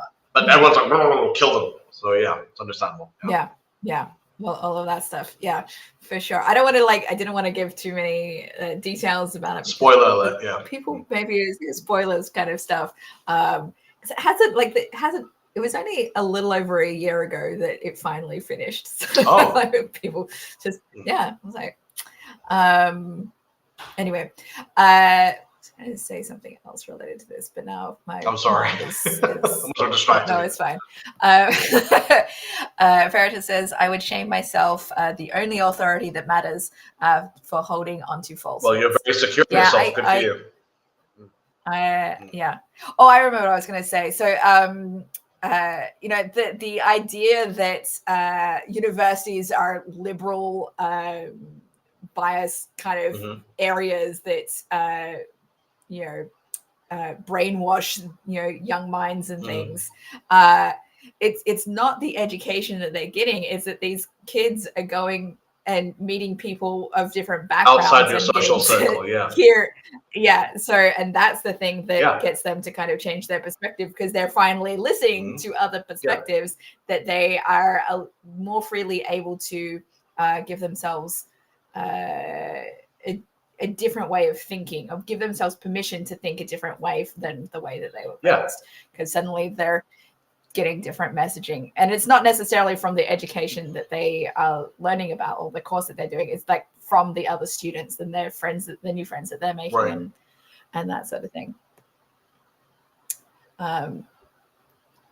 All right, the next comment from Veritas. I fuck myself over regularly due to principles, to the complete confusion of others. I feel you, bro. Yeah. I have never had a loan or credit card, for instance, and I'm nearly Good for you. 50. Good for Wow. you. I operate on my own values, regardless of whatever negative implications it has. I love myself. If I operated differently, sure, things might be easier, but I would hate myself. Fair dues. Yeah, that's totally fair. I I have had loans and credit cards, but I've never gotten into debt on a credit card because I always pay my credit card very regularly throughout the month. I don't even wait for the bill to come in. I just get it down no matter what, because I don't want to be in debt around that. My only loan at the moment is to my ex-husband for his share of the house. Sure. I paid off the other loans that I've had, and for apart from I do still have technically an education loan in Australia, but as long as I am not working in Australia, I don't have to pay it off. Awesome. All right, Veritas has said I'll be right back. So let's move on next question. I think it's I don't know. Have one more question, and then we'll see how we go because we're already at 1 hour and 45 minutes. It's flown by, hasn't it? Yeah. I know. This is what happens when you have the audience interaction. But I love that. Yeah, me too. I had that question. Here we go. Here's the next question. Have you ever had to unlearn behaviors around emotional suppression or withdrawal?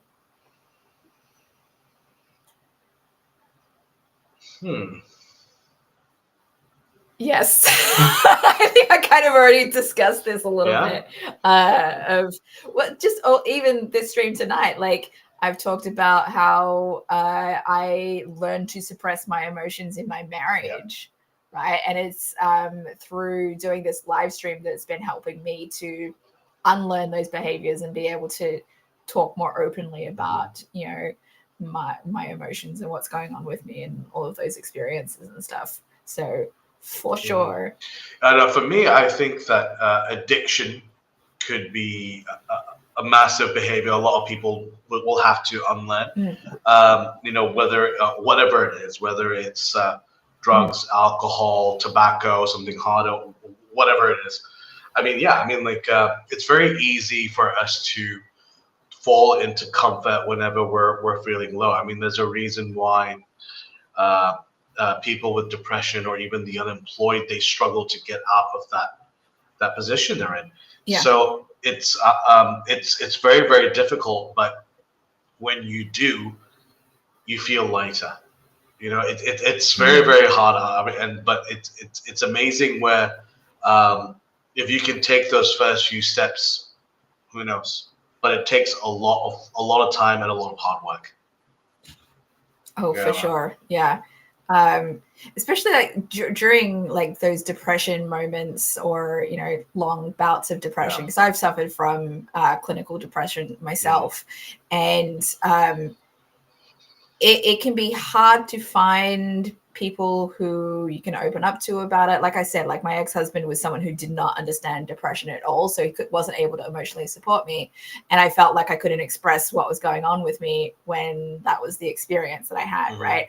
And when you have that kind of experience that somebody doesn't want to listen to you about what you're going through, then that's where you learn that emotional suppression or withdrawal, because you're like, I don't know who to trust because my experience has been they don't want to listen to me, and so that's tricky, and then you have to unlearn it because you need to be able to express those kinds of experiences to develop intimacy and closeness with the person, or even just setting boundaries, right?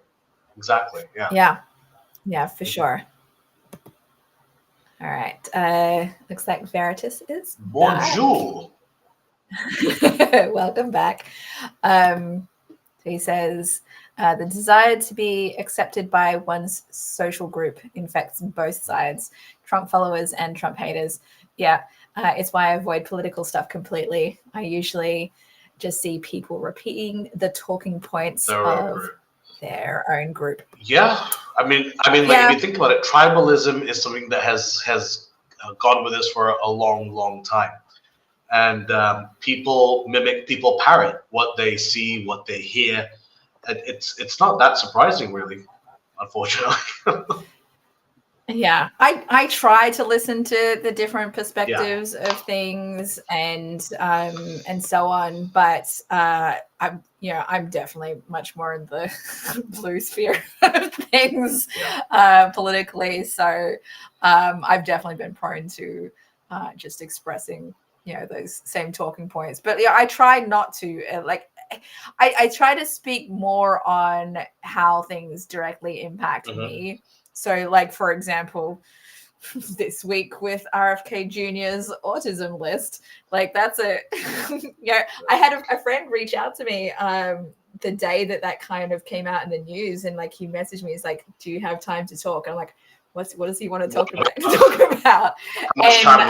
And so when he I was in the middle of watching Attack on Titan, so I'm like, I guess I can take a break while I'm in between episodes. And he called me up and talked about that, raised just like, and it seemed like he might have even been crying on the phone with me because he was so scared about what that meant for my family. Wow. And I'm like, dude, I haven't even fully processed this yet because I'm so afraid of all this other stuff that has already come up. So like, and it seems like now they're trying to kind of backpedal a little bit. It's like, it's not an autism list, it's not a registry, and we're just like using the data, combining data sets to do some research. Yeah, sure, kid. Like, okay, that's how it starts.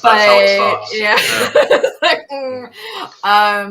So anyway, like I tend to speak more about the things that seem to be more directly impactful for my own family, and that's well, it's really interesting you're talking about that because I've been rewatching recently the X-Men film series, and one thing that really stuck in my mind about how ahead of its time, and not just the films, the animation, and the comic books, but the idea of having mutants on a list. And the Mutant Registration Act. And they were like, well, why do people have something to hide if you're on the list? Just declare yourselves. And I'm just like, well, this is how it starts, Daniel. This is how it starts. It's not so much ahead of its time though, because like that came from Nazi Germany. Like, it's like because they did that. Yeah. So anytime that it kind of comes up as a potential kind of thing, it's like you wanting to have a list for a certain subset of people, then in a minority that seems to be like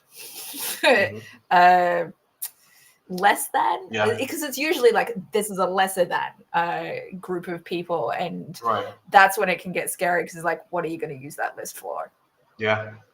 And especially with the way that autism is being framed in this particular context is like it's a disease that we have to cure. It's like, it's not. This is a neurodevelopmental difference, and the percentage of the population that is autistic is like, this is naturally occurring. The reason that it wasn't like it didn't seem as common back in the day is because of changes in how it's diagnosed and how much more knowledge has come up around it, and stuff since then, right? And autistic people have always existed. But at the same time, though, like if we flip it, do you feel there's almost like a fetishization of autism? Like, do you think that everyone thinks that when you have autism, you're automatically like Rain Man? Like, there might be some people that see it that way, but I don't think that is the kind of common perception of. It's the exception and not the rule. Yeah. That's like the savant. The idiot savant. Yeah, savant. Yeah. So the savant autistic person is like, that's the ideal, right, of what autism could be, but that's not every autistic person. But like, that's like Hollywood Yeah. autism. Right? Like Ben Affleck in The Accountant. There's another Good Will one. Hunting, right? Good Will Hunting. That's another one. Yeah. So Ben there you Affleck's on go. that one too. So yes, but it was Matt Damon. Matt Damon was like that character. Yeah, but so yeah, that's the Hollywood perception of autism, is that savant. It's really interesting. Like there was a Predator remake that came out a few years ago. It's horrible, and but because it's a Predator, I went to go see the Arnold Schwarzenegger series. And in the film, the hero's nephew is mentally disabled, and they steal a piece of the Predator tech, and for some reason, only the child's able to use it properly. And they're like, "Oh my god, that's because he can see." He can see. And these people, mind you, these are government officials, high-ranking CIA. They're like, "Bring the kid in. He can figure out all this kind of stuff." And I was just like, "I don't think this is how it works, man." But it's a film, so whatever. So I wonder if this is why, like, some people perceive Elon Musk as like this this genius, kind of thing. He identifies as autistic or having Asperger's or whatever, and so there's that savant quality that he might be taking into it. I don't know. Maybe he's maybe, not. I don't know. Yeah. Anyway. All right. Veritas has another comment here. So if I show up in a left-leaning chat, I get called a Nazi. If I show up in a right-leaning chat, I'm a communist.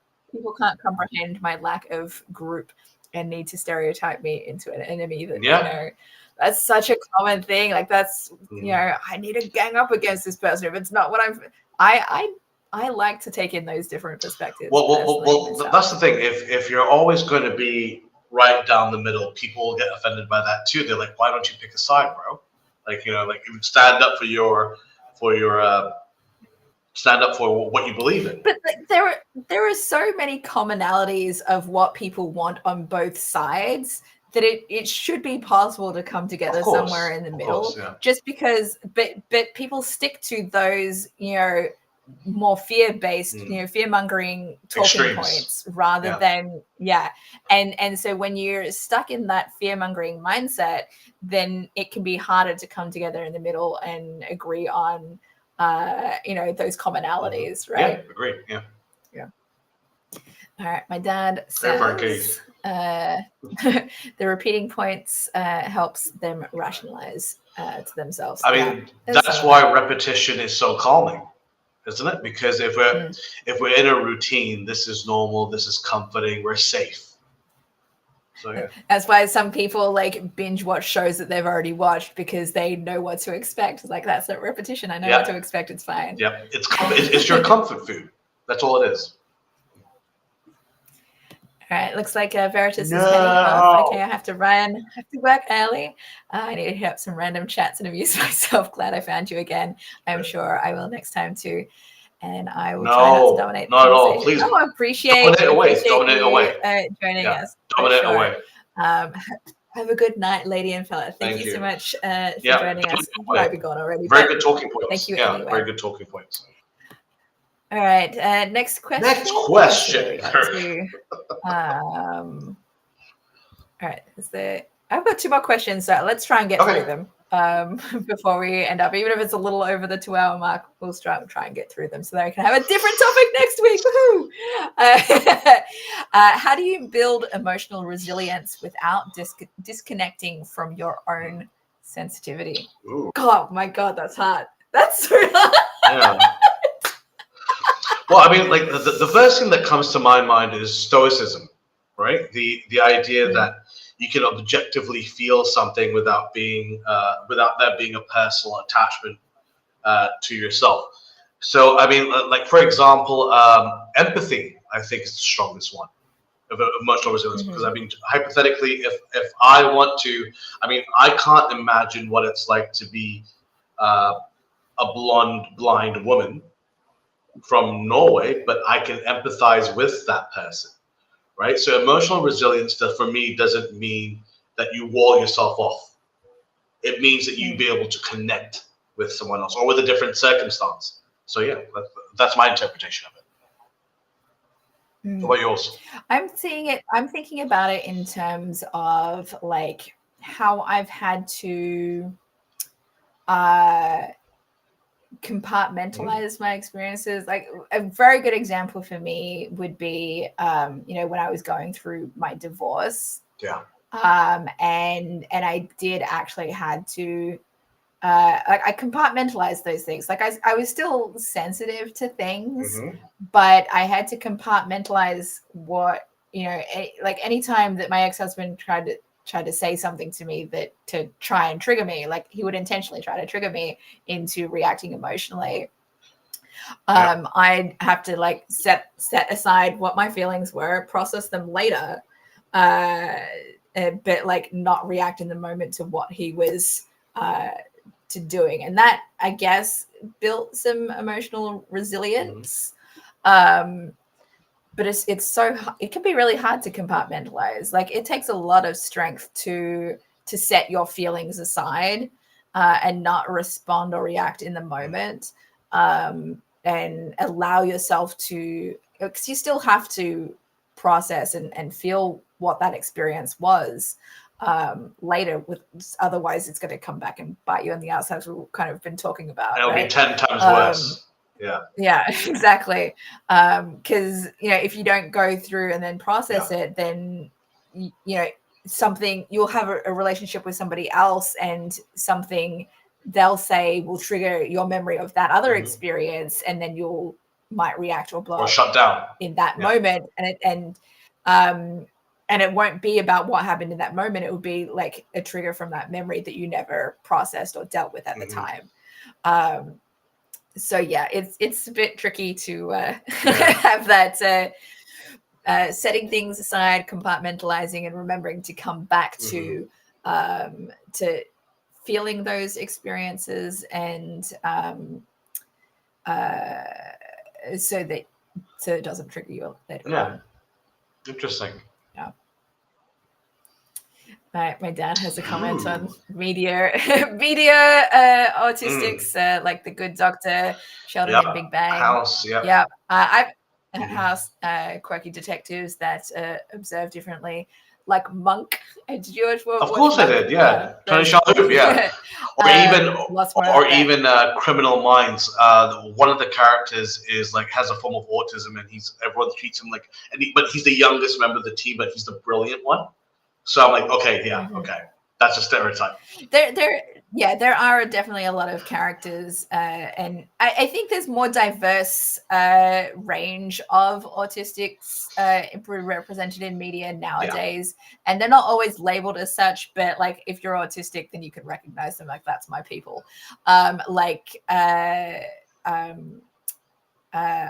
What's his name? Holt in Brooklyn Nine-Nine, the captain. He's autistic. He's autistic, isn't it? He's so like, I'm like, this guy is totally autistic the way that he is. Like, he's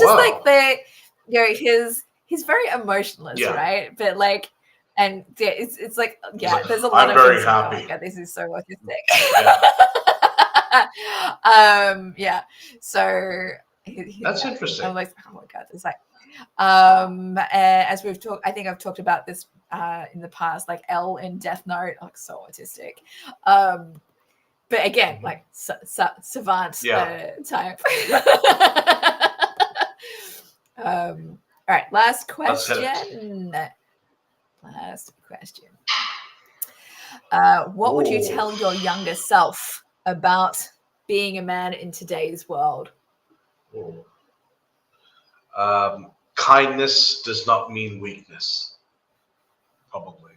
Oh, that's a good one. Because as I said, like when I was younger, my definition of what a man's man was Arnold Schwarzenegger, because he was my hero. He was larger than life in every film, barring, let's say, Twins or Junior or something along those lines, or Kindergarten Cop. He's always he's always that kind of man. And if I could go back in time and just be like, just be confident, believe in yourself, have fun, and that's, I mean, like, when to be a man doesn't mean you have to be quote unquote the alpha. You don't have to be the main story. You don't have to be larger than life. It just means someone who is secure in what he is and what he does. Being a man means being able to accept responsibility, even if it's something you didn't necessarily ask for. It's someone who steps up to the plate. Someone who accepts that he is not perfect, he is not the head of the pack. It's someone who's willing to accept his weaknesses, his faults, his responsibilities, but is able to keep on going. So that's my my definition. And that's what I would tell myself anyway. That's great. Yeah, I'm going to reframe this question for me because I'm not a man. So what would I tell my younger self about about men in today's world? I would probably frame it as, they're not all cheating assholes. You do deserve a kind of guy. Like, there are men who do respect people and, don't settle for, just the first guy that comes along who maybe doesn't meet all of your needs or, even any of your needs. Sure. You have worth beyond what you currently kind of perceive things as, and you deserve to be treated with respect. And there are men out there who treat women with respect, and so that's what I would be. Accept basic respect and nothing less. And men are capable of so much more than kind of the stereotype of what it's the negative stereotypes of how it's kind of represented in the media. I would say. Yeah, definitely. That's what I would say. All right, my dad has another comment for us. Let's hear it, Frank. You answered all the questions. Nice. Emotional resilience is being able to prevent triggers setting you off so you can continue taking in love, caring data in order to make a life-giving decision, often related to self-sacrifice. That's a really good answer, yeah. I like that. Self-sacrifice is a very strong... Or maybe not so much the prevent triggers, or prevent triggers from setting off. Understanding the triggers. Yeah, understanding the trigger. Recognizing your triggers and not reacting to them in the moment, so you can process them later and then react from a more grounded place respond from a more grounded place once you've had the time to emotionally fully process the trigger and understand what was behind it and that sort of thing. That's definitely a big part of emotional resilience for sure. All right, I think we're done. Like, what wasn't that long after it's flown by. So we did pretty great. I know. This is one of the advantages of having people chat with us and being able to converse. I love that. All right. So if you're someone who watched after the fact, we're not live, thank you so much for joining. Feel free to drop us some questions that you want us to discuss or topics you want us to bring up in the future. Drop those in the comment section. I do read all of the comments that get posted because it's usually just from my dad anyway when he's watching later. But I do look at the comments, so I appreciate that. Subscribe if you're not already subscribed, and follow. And we do this pretty much every week. And the next episode will be around the same time next week, 8 p.m. Pacific time on Thursday. I've already marked my calendar because that's when Mike said that he said he was available for next week, so we should be good. And